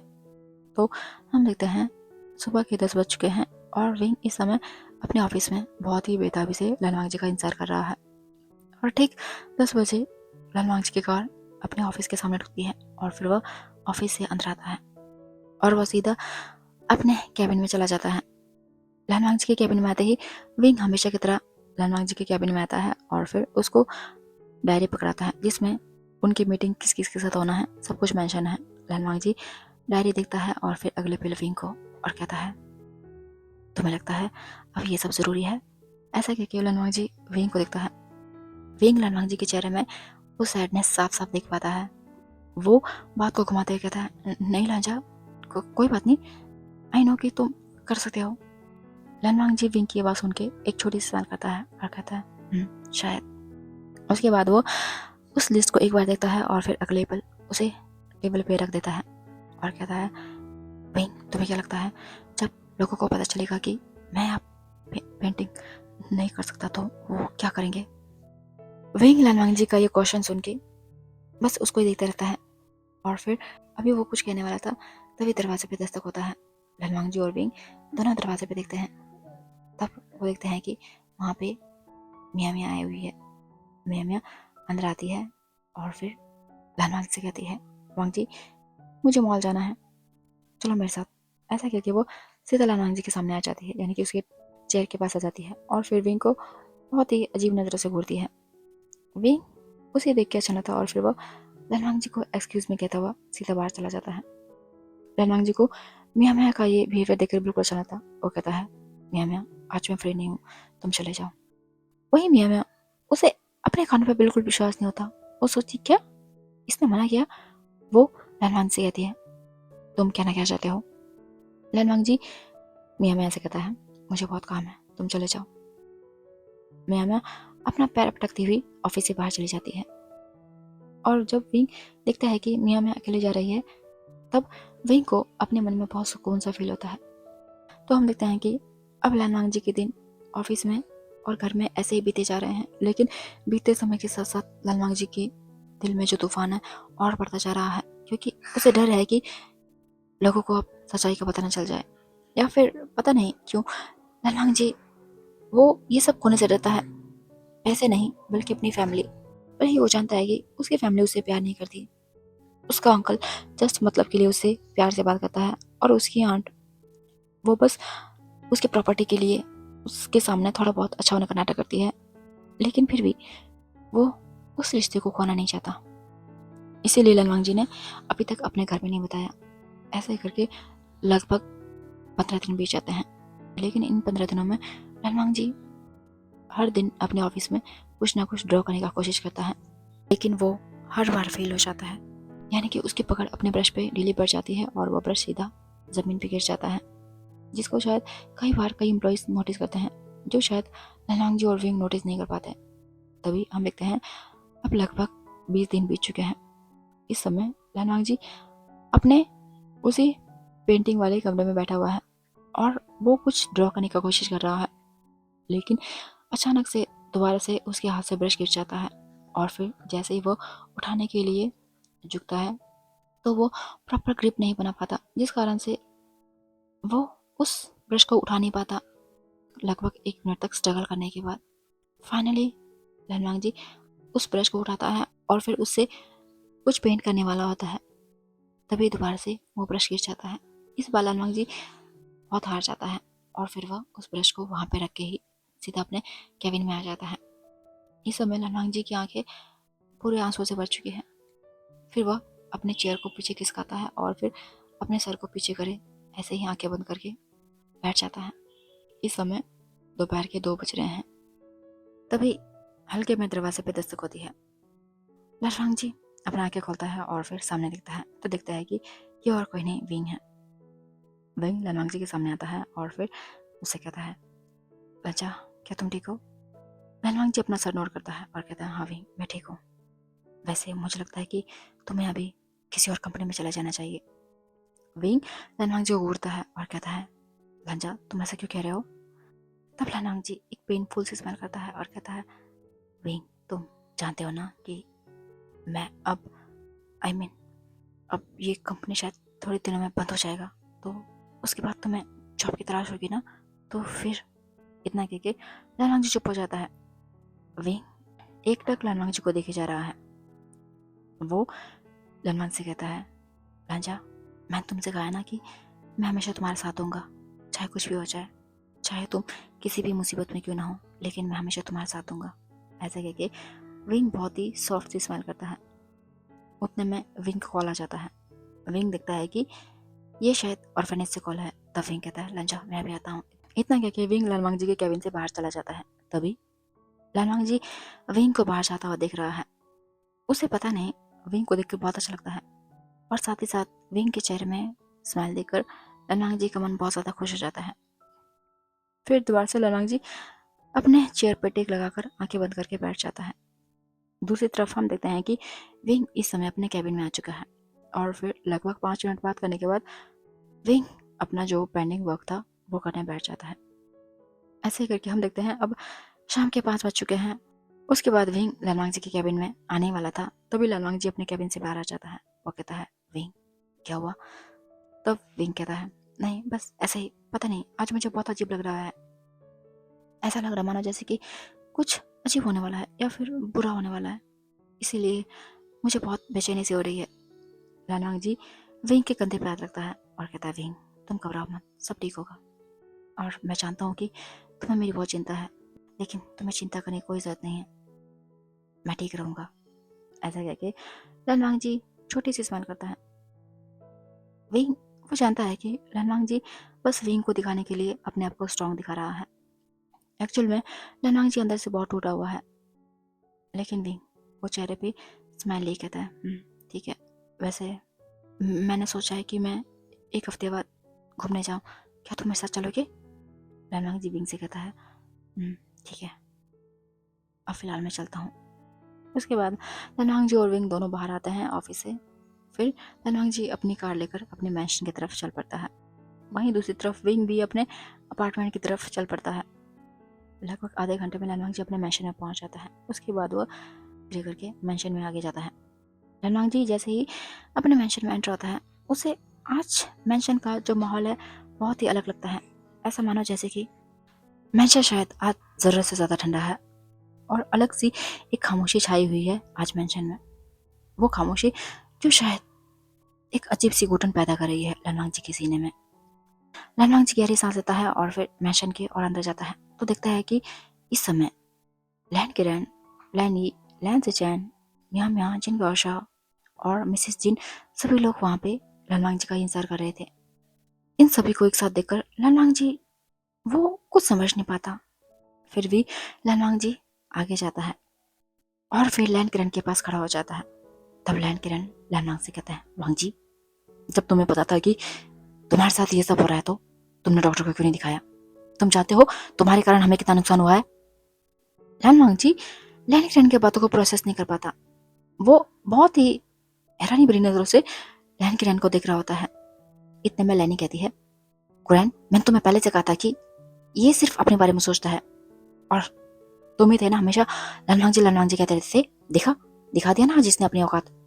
अगर इसे हमारी जरा भी फिक्र होती तो ये समय रहते अपना इलाज करा लेता और इस समय ये नौबत नहीं आती। वहीं लालवांग जी का इतना हैरान परेशान हुआ चेहरा देखकर लैन सेचैन उसे बहुत मजा आ रहा होता है। तब लैन सेचैन अपने पेरेंट्स से कहता है, लगता है आप लोगों की बात इसे समझ नहीं आ रही है, चलो कोई बात नहीं, मैं दिखाता हूँ। इतना कह के लैन सेचैन अपना फोन निकालता है और फिर लालवांग जी के सामने करता है। तब जैसे ही लालवांग जी लैन सेचैन के फोन में दिखता है, वो एकदम से हैरानी भरी नजरों से लैन किरण और लैनी को दिखता है। लैन सेचैन लालवांग जी के बदलते हुए एक्सप्रेशन को देखकर बहुत एंजॉय करता है। उसे बहुत अच्छा लगता है। उसे अपने दिल में एक अलग सा सुकून महसूस हो रहा था। लालवांग जी दोबारा से लैन सेचैन के फोन को देखता है तो हम देखते हैं कि दरअसल पूरी न्यूज मीडिया में अब ये खबर वायरल हो गया है कि लालवांग जी, जो कि चाइना का बहुत ही बड़ा ग्रेट आर्टिस्ट है, अब वो कभी भी यानी कि हमेशा के लिए उसका करियर बर्बाद हो चुका है, क्योंकि उसे कार्पल टनल सिंड्रोम हो चुका है, जिस कारण से अब वो चाहकर भी अपने पैशन को फॉलो नहीं कर सकता। यानी कि जो एक उभरता सितारा था वो पूरी तरीके से डूब चुका है। ऐसे ही करके हर एक न्यूज़ चैनल में बस यही चल रहा था और कई लोग लालवांग जी के लिए पिटी फील कर रहे थे, लेकिन कई लोग साथ ही साथ लालवांग जी को कोस रहे थे।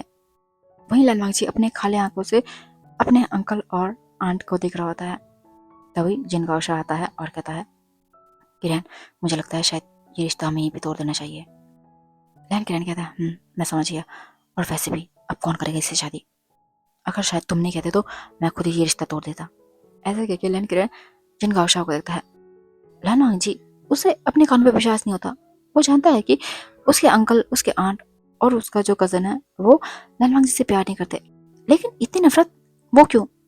फिर जिन गाओशा सर नोट करता है। उसके बाद कहता है, ठीक है, अब हम चलते हैं। इतना कह के जिन गाओशा अपनी वाइफ और मियाँ मियाँ के साथ जाने वाले होते हैं, तभी मियाँ मियाँ कहती है, फादर, मुझे भी कुछ कहना है। लैन जी, उसे लगता है शायद मियाँ मियाँ उसका साथ देने वाली है, या फिर वो शायद एंगेजमेंट नहीं तोड़ना चाहती। लैन जी मियाँ मियाँ को देख रहा होता है। तभी मियाँ मियाँ आगे आती है और फिर एकदम से लैंसी चैन का हाथ पकड़ती है और कहती है, फादर, मैं लैंसी चैन से प्यार करती हूँ और मैं इसी से शादी करना चाहती हूँ। वो पहले तो मैंने सिर्फ आप लोगों के कहने पे लैन से शादी करने के लिए तैयार हो गई थी, लेकिन अब जब आप लोगों को पता है कि आपका सो कॉल्ड लैन जी अब किसी काबिल नहीं रहा, तो मैं दोबारा से अपने प्यार से शादी करना चाहती हूँ। ऐसा कह के वो एक क्रिपी स्माइल करके लनवांग जी को देख रही होती है। लनवांग जी को अपने कानों पर विश्वास नहीं होता। उसे एक बार में ही एक साथ इतना ज्यादा धोखा मिल जाता है, लेकिन फिर भी लनवांग जी कुछ नहीं कहता। ये देख के तो लैन किरण और लैनी बहुत खुश होते हैं। वो भूल जाते हैं कि लनवांग जी इस समय किस दुख में है, उसे कैसा फील हो रहा होगा। वो एकदम से खुश हो जाते हैं। वो कहता है, वाह, ये तो बहुत अच्छा है। इतना कह के वो दोनों दोबारा से उन सबको वहां पे बिठाते हैं और फिर आपस में बातें करने बैठ जाते हैं। वो डिसाइड करते हैं कि अब से ठीक 1 महीने बाद, यानी कि लैन सिचन और मियामा की शादी होगी, और दोबारा से वो लोग जो वेडिंग कार्ड था उसको दोबारा से छापेंगे। ऐसा कहके ये लोग सब डिसाइड कर रहे होते हैं। वहीं लैन सिचन, जो कि बहुत ही क्रिपी स्माइल करके लनवांग जी को देख रहा होता है। लनवांग जी काफी समय तक वहां पे खड़ा रहता है और फिर उसके बाद वो अपने कमरे में चला जाता है। लगभग 2 घंटे बाद लनवांग जी के दरवाजे पे दस्तक होता है। लनवांग जी हल्के से दरवाजा खोलता है तो पता चलता है कि ये और कोई नहीं, उसके अंकल, आंट और लैंसी चैन है। लनवांग जी उन तीनों को देख रहा होता है। तब लैनी कहती है, किरण, तुम कह रहे हो या फिर मैं कहूँ? किरण लैनी को देखता है और फिर सर नोट करता है और फिर कहता है, वांग जी, जैसा कि तुम जानते हो अब से तुम अपना काम नहीं कर पाओगे, तो मुझे लगता है तुम्हें यहाँ से चले जाना चाहिए, क्योंकि हम जानते हैं कि तुम्हारे पास अपना अलग से अपार्टमेंट है, तो क्यों ना तुम वहाँ पे शिफ्ट हो जाओ, क्योंकि हम नहीं चाहते कि जब मियाँ मियाँ यहाँ पे आए वो तुम्हें देख के एम्बेरस फील करे। तब मिसेस लान कहती है, किरण, इससे रिक्वेस्ट करने की क्या जरूरत है? ये हमारा मेंशन है, तो हम कभी भी चाहे इसको यहाँ से निकाल सकते हैं। ऐसा कह के वो वांग जी को देखती है और कहती है, वांग जी, तुम्हारे पास बस 1 दिन का टाइम है। कल तुम्हें ये मेंशन खाली करना होगा। और एक और बात, हमारे मेंशन से कुछ भी सामान गायब नहीं होना चाहिए। तुम्हारे कमरे में जितना सामान है उतना ले जाओ, उसके अलावा यहाँ से एक भी सामान गायब नहीं होना चाहिए, नहीं तो मैं तुम्हारे खिलाफ पुलिस केस कर दूंगी। चलो शिचैन। इतना कह के वो लैन शिचैन को लेके वहां से चली जाती है। लैन कुरान भी लैन वांग जी को देखता है और फिर वहां से मुंह फेर के चला जाता है। लैन वांग जी बस दरवाजे में खड़ा रह जाता है और फिर उसकी आंखों से एक बूंद आंसू नीचे गिरता है। वो धीरे से पीछे आता है और फिर आकर अपने बेड में बैठ जाता है। इस समय उसे बहुत ही अजीब फील हो रहा है, जैसे मानो वो कम्प्लीटली खाली हो चुका है। उसे ऐसा फील हो रहा है जैसे उसका इस दुनिया में कोई नहीं है जो लनवांग जी के दुख और दर्द को समझ सकता है। उसे इस समय बहुत खालीपन महसूस हो रहा है, जिस कारण से लनवांग जी प्रॉपर्ली सांस भी नहीं ले पा रहा है। उसे ऐसा फील हो रहा है जैसे मानो उसकी जो सांसें है वो रुक रही है और दिल में बहुत ही शार्प पेन महसूस हो रहा है। ऐसा पेन जो शायद लनवांग जी को तब महसूस हुआ था जब लनवांग जी ने अपने पेरेंट्स को खोया था, अब से ठीक 10 साल पहले, जब लनवांग जी तकरीबन 15 साल का था। तब लनवांग जी ने अपने पेरेंट्स को एक कार एक्सीडेंट में खोया था। उसके बाद से लनवांग जी बहुत अकेला है, लेकिन लनवांग जी ने बिल्कुल हार नहीं मानी। उसने अपनी पढ़ाई को वैसे ही जारी रखा और फिर बहुत ही अच्छे नंबरों से पास होकर वो कॉलेज में गया। कॉलेज में जाने पर भी लनवांग जी अच्छे से पढ़ता था, भले ही उसकी आंट उसे खर्चा पानी नहीं देती थी, फिर भी लनवांग जी ने बिल्कुल हार नहीं मानी और फिर वह पार्ट टाइम जॉब से अपने कॉलेज की फीस भरता था। और कॉलेज पूरा होने के बाद लनवांग जी ने अपने पैशन को फॉलो किया, अपने दिल से आ रही आवाज़ को फॉलो किया और देखते ही देखते लनवांग जी एक एक करके सफलता की सीढ़ी चढ़ता गया। और जो एक समय में जो लोग लनवांग जी को गिरी हुई नजरों से देखते थे और वही लोग लनवांग जी की चापलूसी करने लगे ताकि वो लनवांग जी की अच्छी लिस्ट में आ सके। भले ही लनवांग जी जानता था कि उसके अंकल आंट सभी लोग बस उसके सामने दिखावा करते हैं, लेकिन लनवांग जी इन सबसे खुश था। उसे लगता था कि चलो कम से कम उसके साथ उसकी फैमिली तो है, यानी कि उसे अंकल आंट है। लेकिन उसने कभी नहीं सोचा था कि उसके इस मुश्किल घड़ी में वो लोग उसको इस तरह से अबंडन कर देंगे। लनवांग जी धीरे से उठता है और फिर अपना सामान एक लगेज में पैक करता है। लगभग कुछ ही मिनटों में लनवांग जी अपना पूरा सामान पैक कर देता है, जिसमें कि उसके कुछ एक कपड़े हैं और कुछ एक ज़रूरी सामान। पूरा सामान पैक हो जाने के बाद लनवांग जी एक बार अपने कमरे को अच्छे से देखता है और फिर चुपचाप से अपने कमरे से बाहर निकल आता है। अभी लगभग रात के 10 बज रहे हैं और लान मैंशन पूरी तरीके से खामोश है, जिस तरह लनवांग जी का पूरा दिल खाली हो चुका है। लनवांग जी धीरे धीरे करके अपने सामान को लेता हुआ लैन मैंशन से बाहर निकलता है और फिर अपनी कार लेकर सीधा चला जाता है अपने अपार्टमेंट की तरफ। लगभग 1 घंटे के बाद लनवांग जी अपने अपार्टमेंट में पहुंचता है और फिर सीधा अंदर चला जाता है। इस समय लनवांग जी अपने सोफे में बैठा हुआ है और कुछ सोच रहा है। उसकी आंखें पूरी लाल हो चुकी हैं और साथ ही साथ उसकी आंखों से आंसू की कुछ एक बूंदें नीचे गिर रही है। लनवांग जी जोर से रोना चाहता है, चिल्लाना चाहता है, चीखना चाहता है, लेकिन उसके गले से बिल्कुल आवाज़ नहीं निकल रही।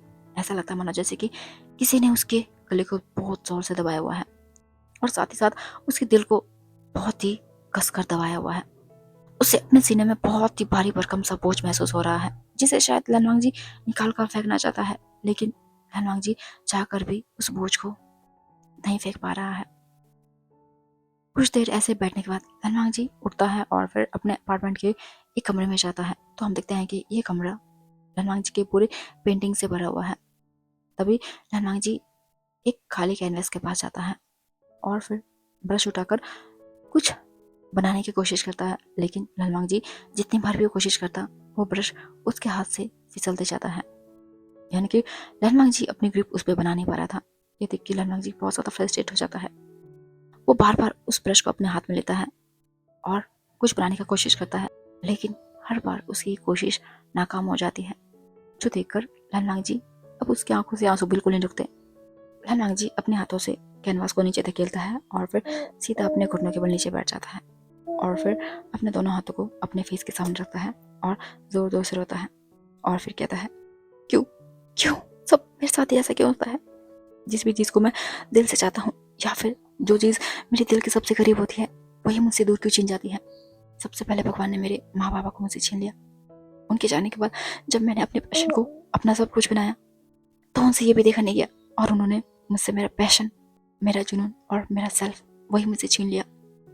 मेरी जिंदगी अब ठीक वैसे ही हो गई है जैसा कि एक कोरा कागज होता है, यानी कि उस कोरे कागज में कुछ भी लिखा नहीं है। जो भी था वो सब कहीं धुल सा गया है और जिसे शायद मैं अब चाहकर भी नहीं लिख पाऊंगा। इतना क्या कि लनवांग जी बहुत जोर जोर से रोता है। दूसरी तरफ हम देखते हैं कि इस समय विंग अपने अपार्टमेंट में बैठा हुआ है और फिर टीवी देख रहा है। अचानक से वो टीवी का चैनल चेंज करता है और फिर न्यूज़ चैनल लगाता है और जैसे ही विंग न्यूज़ सुनता है उसके पूरे होश हो जाते हैं, क्योंकि न्यूज़ में अभी भी वही टेलीकास्ट हो रहा है, यानी कि लनवांग जी के बारे में कि लनवांग जी की लाइफ कैसे डिस्ट्रॉय हो चुकी है, कैसे चाइना का मशहूर पेंटर अब बिल्कुल गुमनाम हो गया है। यानी कि लनवांग जी का जो मॉर्निंग का वीडियो था जिसमें लनवांग जी बार बार पेंटिंग बनाने की कोशिश कर रहा था, वो शायद किसी ने चुपके से सोशल मीडिया पे डाल दी थी। अब जो क्लिप पूरे सोशल मीडिया पे फैल चुकी है, यानी कि वायरल हो चुका है और न्यूज़ वाले उसी वीडियो को बार बार प्ले कर रहे हैं। विंग जैसे ही न्यूज़ देखता है उसके हाथ से उसका रिमोट नीचे गिर जाता है।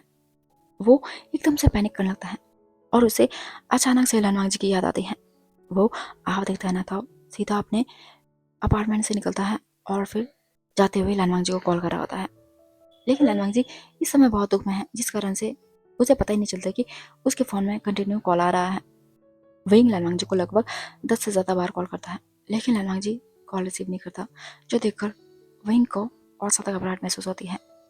विंग भागता हुआ लनवांग जी के अपार्टमेंट की तरफ जा रहा है, क्योंकि ये विंग के अपार्टमेंट से काफ़ी ज़्यादा नज़दीक है, जबकि लनवांग जी का जो मैंशन है वो उसके अपार्टमेंट से काफ़ी ज़्यादा दूर है, इसलिए विंग भागता हुआ लनवांग जी के अपार्टमेंट में जाता है।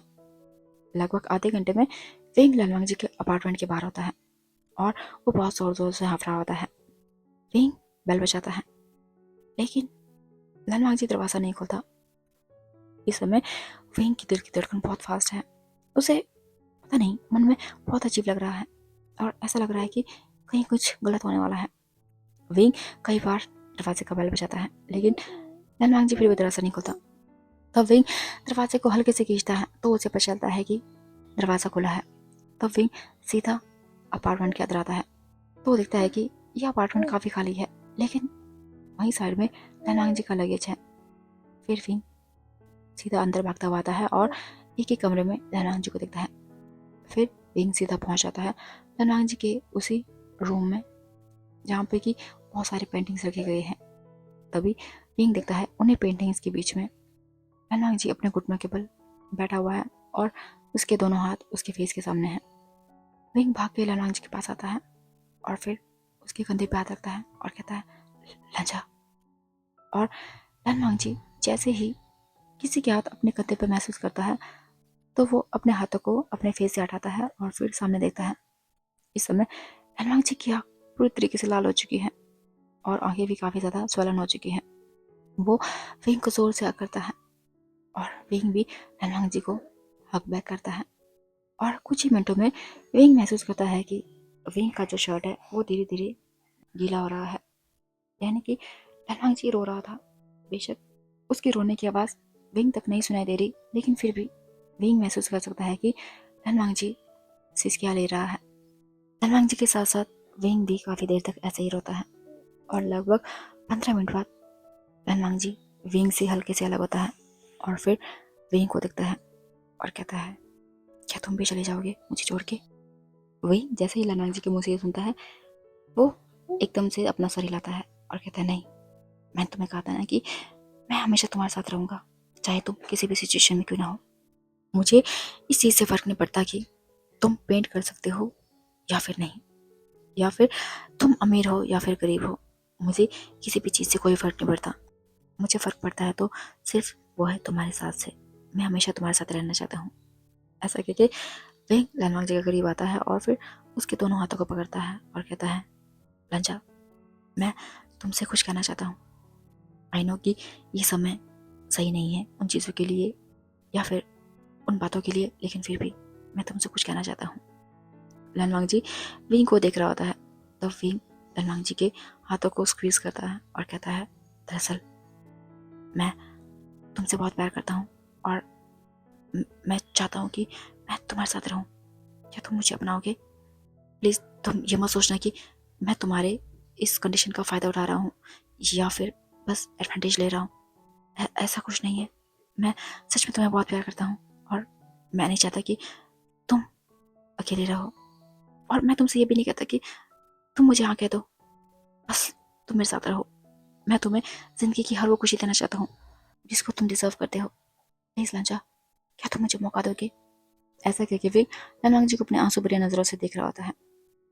लनवांग जी विंग से कहता है, विंग तुम जानते हो ना कि मेरी एंगेजमेंट। विंग लनवांग जी के लिप्स पे हाथ रखता है और कहता है, लंजा, तुम्हें क्या लगता है क्या मैं इतना बेवकूफ़ हूँ मुझे पता नहीं चलता कि तुमने एंगेजमेंट के लिए क्यों हाँ की थी? और खैर मैं इतना तो समझ चुका हूँ कि शायद अब तुम्हारी एंगेजमेंट भी नहीं रही है, क्योंकि मैं जानता हूँ कि वो सभी लोग बस तुम्हारे प्रॉपर्टी के पीछे पड़े थे। अब जब तुम्हारा इतना कह के विंग चुप हो जाता है और फिर कुछ देर चुप रहने के बाद विंग दोबारा से लनवांग जी को देखता है और कहता है, लंजा, मैं बस तुमसे एक मौका मांगना चाहता हूँ। प्लीज़ मुझे एक मौका दो। ज़रूरी नहीं है कि हम दोनों बॉयफ्रेंड्स की तरह रहें, लेकिन क्या हम एक अच्छे दोस्त बन सकते हैं? इतने अच्छे दोस्त कि हम एक दूसरे की हर बातें जानते हो, हम एक दूसरे से अपना सुख दुख शेयर कर सकें और एक दूसरे के साथ बहुत ही पीसफुली रह सके। हाँ लंजा, ऐसा कह के विंग लनवांग जी को बहुत ही उम्मीद भरी नज़रों से देखता है।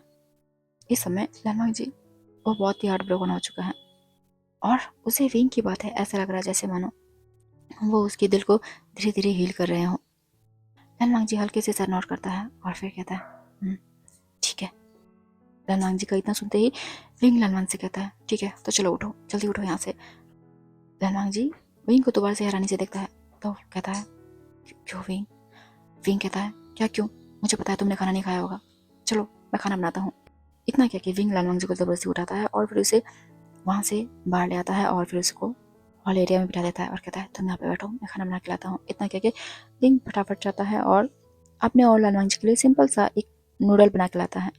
फिर वो लालवांग जी को अपने हाथों से खिलाता है। लालवांग जी वो एकटक विंग को देखे जा रहा है और उसकी आंखें हल्की हल्की आंसुओं से भर जाती हैं।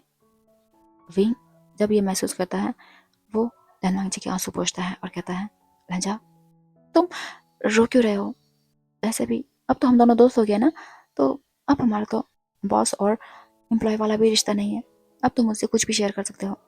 तुम्हें किस चीज़ से नफरत है और तुम्हें क्या करना पसंद है और तुम कहाँ पे जाना चाहते हो, ये सब तुम मुझे बताओगे, ठीक है? और हम दोनों एक एक करके हमारी बकेट लिस्ट जो है उसे फुलफिल करेंगे।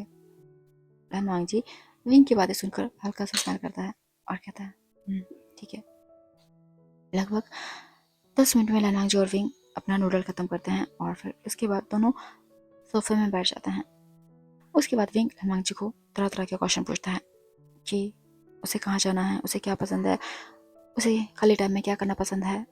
यानी कि विंग लालवांग से इतने सारे क्वेश्चन पूछता है कि जिस कारण लालवांग जी एक पल के लिए अपना पूरा गम भुला देता है और विंग को पता नहीं चलता कब विंग की बातें सुनते सुनते लालवांग जी सोफे में ही सो जाता है। ये देखकर विंग उसके चेहरे में हल्की सी स्मेल आ जाती है, लेकिन इस समय विंग की आंखों में आंसू होते हैं क्योंकि वो अपने लांजा को इस हालत में बिल्कुल नहीं देख पा रहा होता है। फिर विंग कमरे में जाता है और फिर वहाँ से एक ब्लैंकेट लेके आता है और लालवांग जी को उसके ऊपर लगा देता है और फिर खुद भी दूसरे सोफे में जाके लेट जाता है। तो हम देखते हैं अब अगली सुबह हो चुकी है। लालवांग जी की नींद जैसी खुलती है तो देखता है कि वो अपने अपार्टमेंट में है और फिर उसे रात का सारा याद आ जाता है, जिसे याद करके लालवांग जी की आंखें हल्की सी नम हो जाती हैं। तभी उसे किचन में बर्तनों की आवाज़ आती है। वो धीरे से उठता है और फिर किचन में आता है तो देखता है कि विंग खाना बना रहा है और विंग को देखकर लालवांग जी उसे अपने दिल में हल्का सा सुकून फील होता है और फिर वह उस विंग को ही देखते जाता है। विंग जब उसे लगता है कि कोई उसे घूर रहा है तो विंग पीछे मुड़ता है तो उसे दिखाई देता है लालवांग जी जो कि एकटक उसे देखे जा रहा है। विंग ये देख के हल्की सी स्माइल करता है और फिर लालवांग से कहता है लंजा क्या हुआ? लालवांग जी कहता है कुछ नहीं। उसके बाद लालवांग जी वो भी किचन में अंदर आता है और फिर विंग को देखता है। लगभग 1 घंटे में विंग लालवांग जी और अपने लिए ब्रेकफास्ट बनाता है और फिर उसके बाद दोनों ब्रेकफास्ट करते हैं। ब्रेकफास्ट हो जाने के बाद विंग लालवांग से कहता है लंजा चलो। लालवांग जी कहता है कहाँ जाना है? तब विंग कहता है और कहाँ, डॉक्टर के पास जाना है ना, फिजियोथेरेपी करनी है। लालवांग जी कहता है नहीं विंग, उसका कोई फायदा नहीं है। विंग कहता है लंजा मैंने कहा ना चलो। इतना कह के विंग लालवांग जी को जबरदस्ती उठाता है और फिर दोनों चले जाते हैं डॉक्टर के पास। डॉक्टर वहाँ पे लालवांग जी को दोबारा से एग्जामिन करता है और फिर उसको कुछ एक एक्सरसाइज बताता है और साथ ही साथ उसको फिजियोथेरेपी का एड्रेस देता है। उसके बाद विंग और लालवांग जी सीधे चले जाते हैं फिजियोथेरेपिस्ट के पास। वहाँ पे फिजियोथेरेपिस्ट लालवांग जी को कुछ एक एक्सरसाइज बताता है जिस कारण से कि जितनी भी डेली एक्टिविटीज़ है उसको अच्छे तरीके से कर पाए।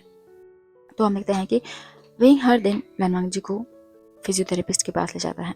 ऐसे करते करते लगभग 1 महीना बीत जाता है, लेकिन इन 1 महीनों में विंग लालवांग जी के ऑफिस जाता रहता है और एक एक करके वो सभी एम्प्लॉयज़ को दूसरे जो कंपनीज है वहाँ पे उनको भेजता रहता है, क्योंकि वो नहीं चाहता कि उनके कारण जो यहाँ के एम्प्लॉयज़ है वो एकदम से अनएम्प्लॉय हो जाए। बाकी सभी एम्प्लॉयज़ उन्हें भी लालवांग जी के लिए बहुत बुरा लगता है, लेकिन खैर उन्हें भी अपना घर चलाना है, जिस कारण से वो भी एक एक करके उस कंपनी से निकलते जाते हैं। और 1 महीने बाद हम देखते हैं कि लालवांग जी का पूरा ऑफिस यानी कि पूरी आर्ट गैलरी पूरी तरीके से खाली हो चुकी है।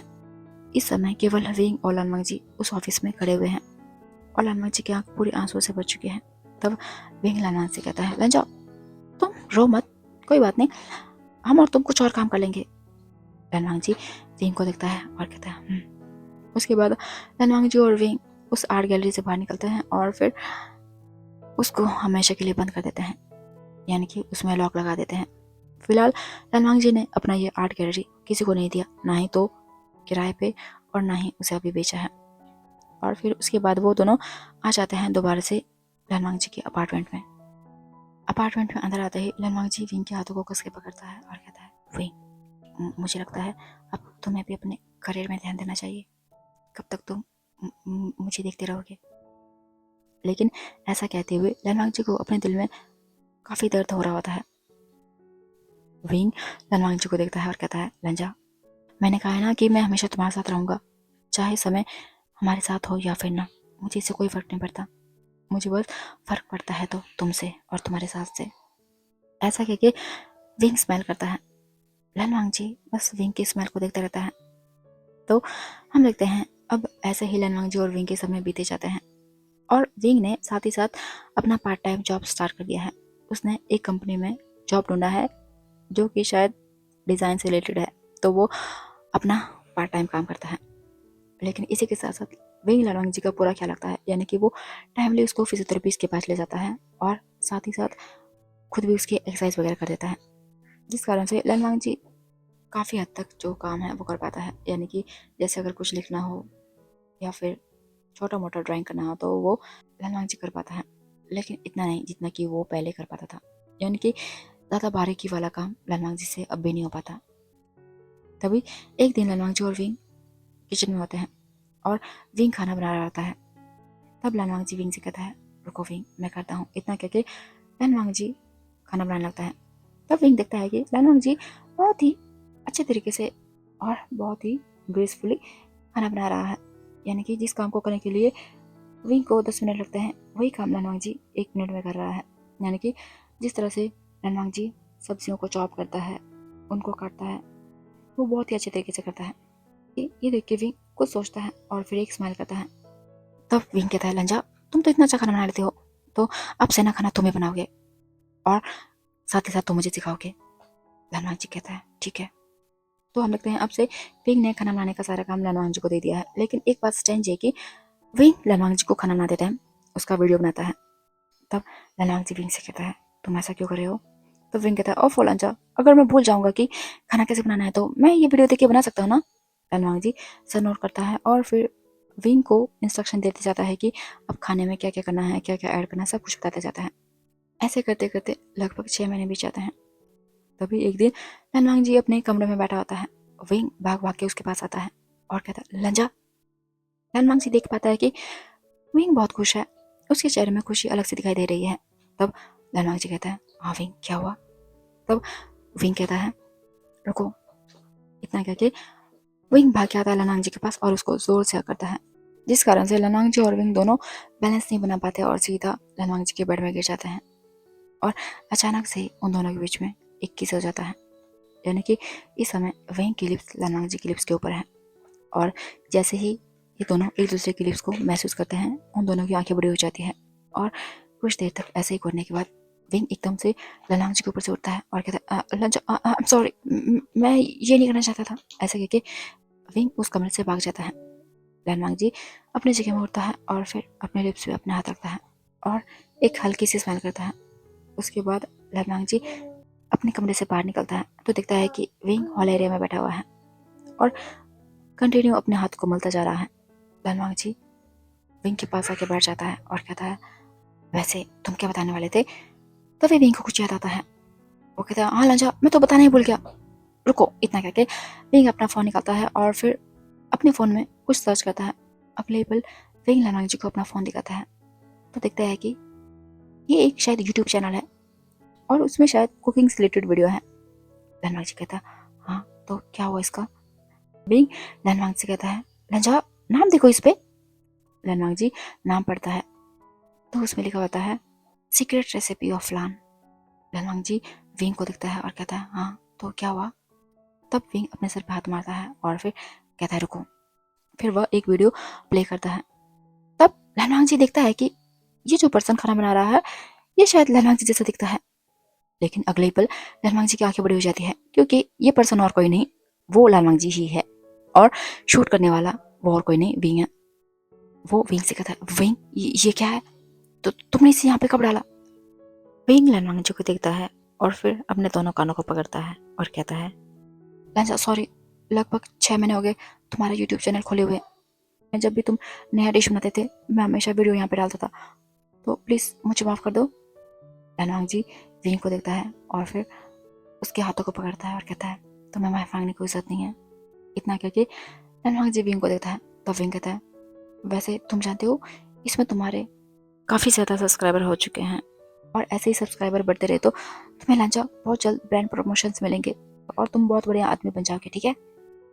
लनवांग जी विंग से कहता है विंग मुझे बड़े आदमी बनने से अब कोई फर्क नहीं पड़ता, मुझे बस हर कदम पे तुम चाहिए। विंग ये सुन के ब्लश करता है वो कहता है मैं समझ गया।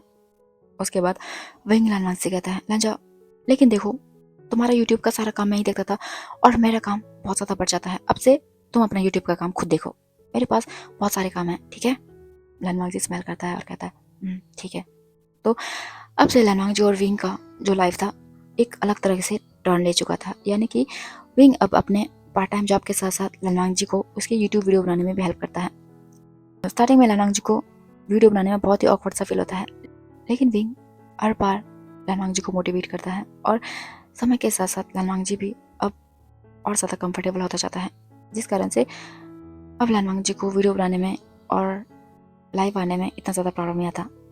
तो अब हम देखते हैं ऐसे ही समय बीता जाता है और फिर लनवांग जी और विंग उनका रिश्ता और गहरा होता जाता है और साथ ही साथ लनवांग जी को अब ब्रांड प्रमोशंस भी मिलने शुरू हो गए हैं, जिस कारण से लनवांग जी उसकी काफ़ी अच्छी इनकम हो गई है और साथ ही साथ विंग जो एक पार्ट टाइम जॉब करता है उसका भी पोस्ट काफ़ी अच्छा बढ़ चुका है, यानी कि विंग अब अपने ऑफिस में सीईओ की पोस्ट पे है, जिस कारण से उसको भी ज़्यादा नहीं तो एटलीस्ट 6 घंटे ऑफिस में रहना पड़ता है।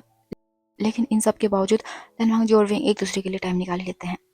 तो हम देखते हैं ऐसे ही करते करते अब 3 साल बीत चुके हैं और इन 3 सालों में विंग उसने अपना एक अलग सा आर्ट गैलरी खोल लिया है और इसी के साथ साथ लनवांग जी एक बहुत ही जाना माना फेमस यूट्यूबर बन चुका है, जो कि बहुत ही डिलीशियस फूड वीडियोस डालता है और साथ साथ फूड ब्लॉगिंग करता है और साथ ही साथ अपने ट्रैवल के ब्लॉग्स भी डालता है, यानी कि लनवांग जी अब ट्रैवल ब्लॉगर भी बन चुका है।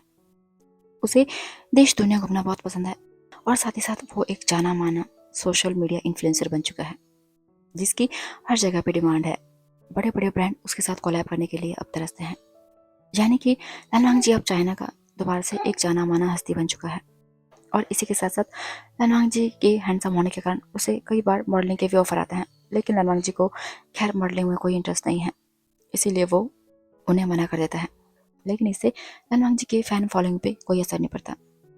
तो हम देखते हैं कि अभी रात का समय है, लगभग रात के 8 बज रहे हैं और लनवांग जी एक बहुत बड़े पेंट हाउस के सामने किसी का इंतजार कर रहा है। तभी एक पर्सन दरवाजे से एंटर होता है। लनवांग जी पीछे मुड़ता है और फिर एक छोटी सी स्माइल करता है और कहता है विंग तुम आ गए।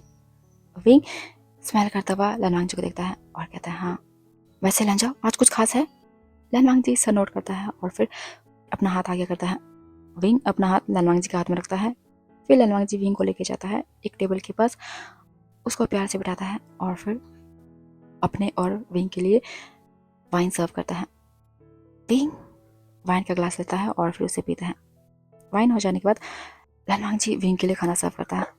लगभग कुछ ही मिनटों में लनवांग जी और विंग का खाना हो जाता है। खाना हो जाने के बाद लनवांग जी दोबारा से विंग के पास जाता है और फिर उसको अपना हाथ देता है। विंग अपना हाथ देता है लनवांग जी को। उसके बाद लनवांग जी विंग को लेके जाता है टेरेस पे और उसको अपने सामने करता है। फिर वह घुटनों के बल बैठता है और अपने पॉकेट से एक रिंग निकालता है और कहता है wing will you marry me. Wing एकदम से हैरान हो जाता है और उसकी आंखें कंप्लीटली आंसुओं से भर जाती हैं। उसके मुंह से कुछ आवाज़ नहीं निकलती, वो बस सर नोट करता है। उसके बाद लनवांग जी विंग के हाथों में रिंग डालता है और फिर खड़ा हो जाता है और विंग को जोर से करता है। तब लनवांग जी वो फील करता है कि शायद विंग रो रहा है। लनवांग जी विंग को गुस्से अलग करता है और फिर उसकी लिप पे छोटा सा पैक करता है और कहता है बाबे तुम क्यों रो रहे हो। तब विंग कहता है तुमने इतने साल लगा दिए मुझे प्रपोज करने में, इसलिए। ये सुन के लनवांग जी को हंसी आ जाती है। उसके बाद विंग भी अपने पॉकेट में हाथ डालता है और उसमें से भी एक रिंग निकालता है और लनवांग जी को लगाता है और फिर दोनों एक बहुत ही डीप और पैशनेट सा किस शेयर करते हैं। लगभग 5 मिनट बाद वो दोनों अलग होते हैं और फिर आगे की तरफ सिटी को देखते हैं। तो हम देखते हैं कि इस पेंट हाउस से पूरा शहर दिख रहा है। जो कि इस काली रात में बहुत ही ज़्यादा जगमगा रहे हैं। उसके बाद ललांगजी और विंग दोनों हाथों में हाथ थामे वहीं पे बैठ जाते हैं।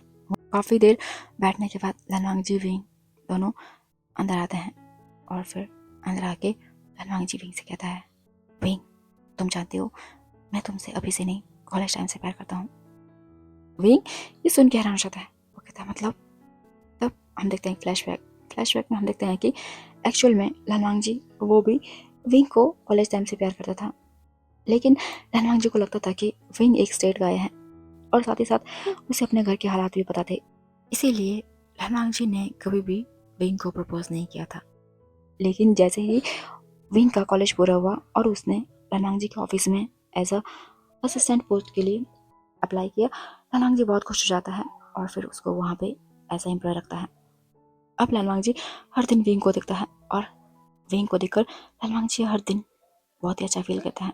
भले ही वो जानता था कि उसकी शादी मियाँ से होने वाली है, लेकिन वो विंग को अपने साथ रख के बहुत खुश था एज अ एम्प्लॉय से ही। फ्लैशबैक यहीं पे एंड हो जाता है। विंग जैसे ही ललांगजी के मुंह से सुनता है वो सीधा ललांगजी पे कूद पड़ता है और कहता है, लहजा तुम कितने बदतमीज हो, एटलीस्ट तुम्हें मुझे बताना तो चाहिए था। इतना कहके विंग ललांगजी को बहुत ही अंग्रेजी किस कहता है।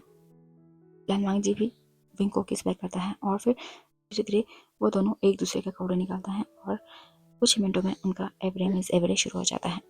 विंग ललांगजी के नीचे बहुत ही स्वीट मॉर्निंग कर रहा होता है, जिसे फील करके ललांगजी खुद को और भी ज़्यादा एराउज फील करता है और इनका ये एवरीडे मीन्स एवरीडे लगभग सुबह के 5 बजे तक चलता है और 5 बजे वो दोनों थका कर ऐसे ही सो जाते हैं। तो हम देखते हैं कि अब हमारे वांगशन की लाइफ पूरी तरीके से कंप्लीट हो चुकी है और वो दोनों अपनी लाइफ में बहुत ही खुश हैं। इसी के साथ हम देखते हैं कि लैन किरण, लैन जिचन और लैन जिचन उनकी लाइफ बहुत ही खस्ता हो चुकी है, क्योंकि लैनवांग जी के जाने के बाद से उनका जो कंपनी था वो, जो कि शायद लैनवांग जी के पैसों पे ही चल रहा था, वो पूरी तरीके से बैंकरप्ट हो जाता है। और साथ ही साथ मियाँ जिसने लैन जिचन के साथ शादी की थी, लेकिन उसे पता चल गया था कि लैन जिचन और उसकी फैमिली कंप्लीट फ्रॉड है और लैन जिचन एक नंबर का आलसी, जिस कारण से शादी होने के 6 महीने बाद ही मियाँ वहाँ से चली गई थी और जिन्स ने पूरा जितना भी टाई अप था लैंस के साथ वो तोड़ दिया था। यानी कि अब वो तीनों पूरी तरीके से रोड पे आ चुके हैं और वो तीनों उस टाइम को कोस रहे हैं जिस टाइम उन्होंने लैनवांग जी को अपने मेंशन से निकाला था, क्योंकि अब उन तीनों को पता चल चुका है कि लैनवांग जी अपने बलबूते पे, या फिर यूँ कहो विंग के साथ रहकर लैनवांग जी काफ़ी ज़्यादा आगे बढ़ चुका है। और उन तीनों के इसी रिग्रेट के साथ हमारा ये फैन फिक्शन यहीं पर एंड हो जाता है। उम्मीद करती हूँ आप सभी लोगों को ये फैन फिक्शन पसंद आया होगा। तो मिलते हैं आप लोगों के साथ मेरे अगले फिल्म में, तब तक के लिए bye bye, tata and take care.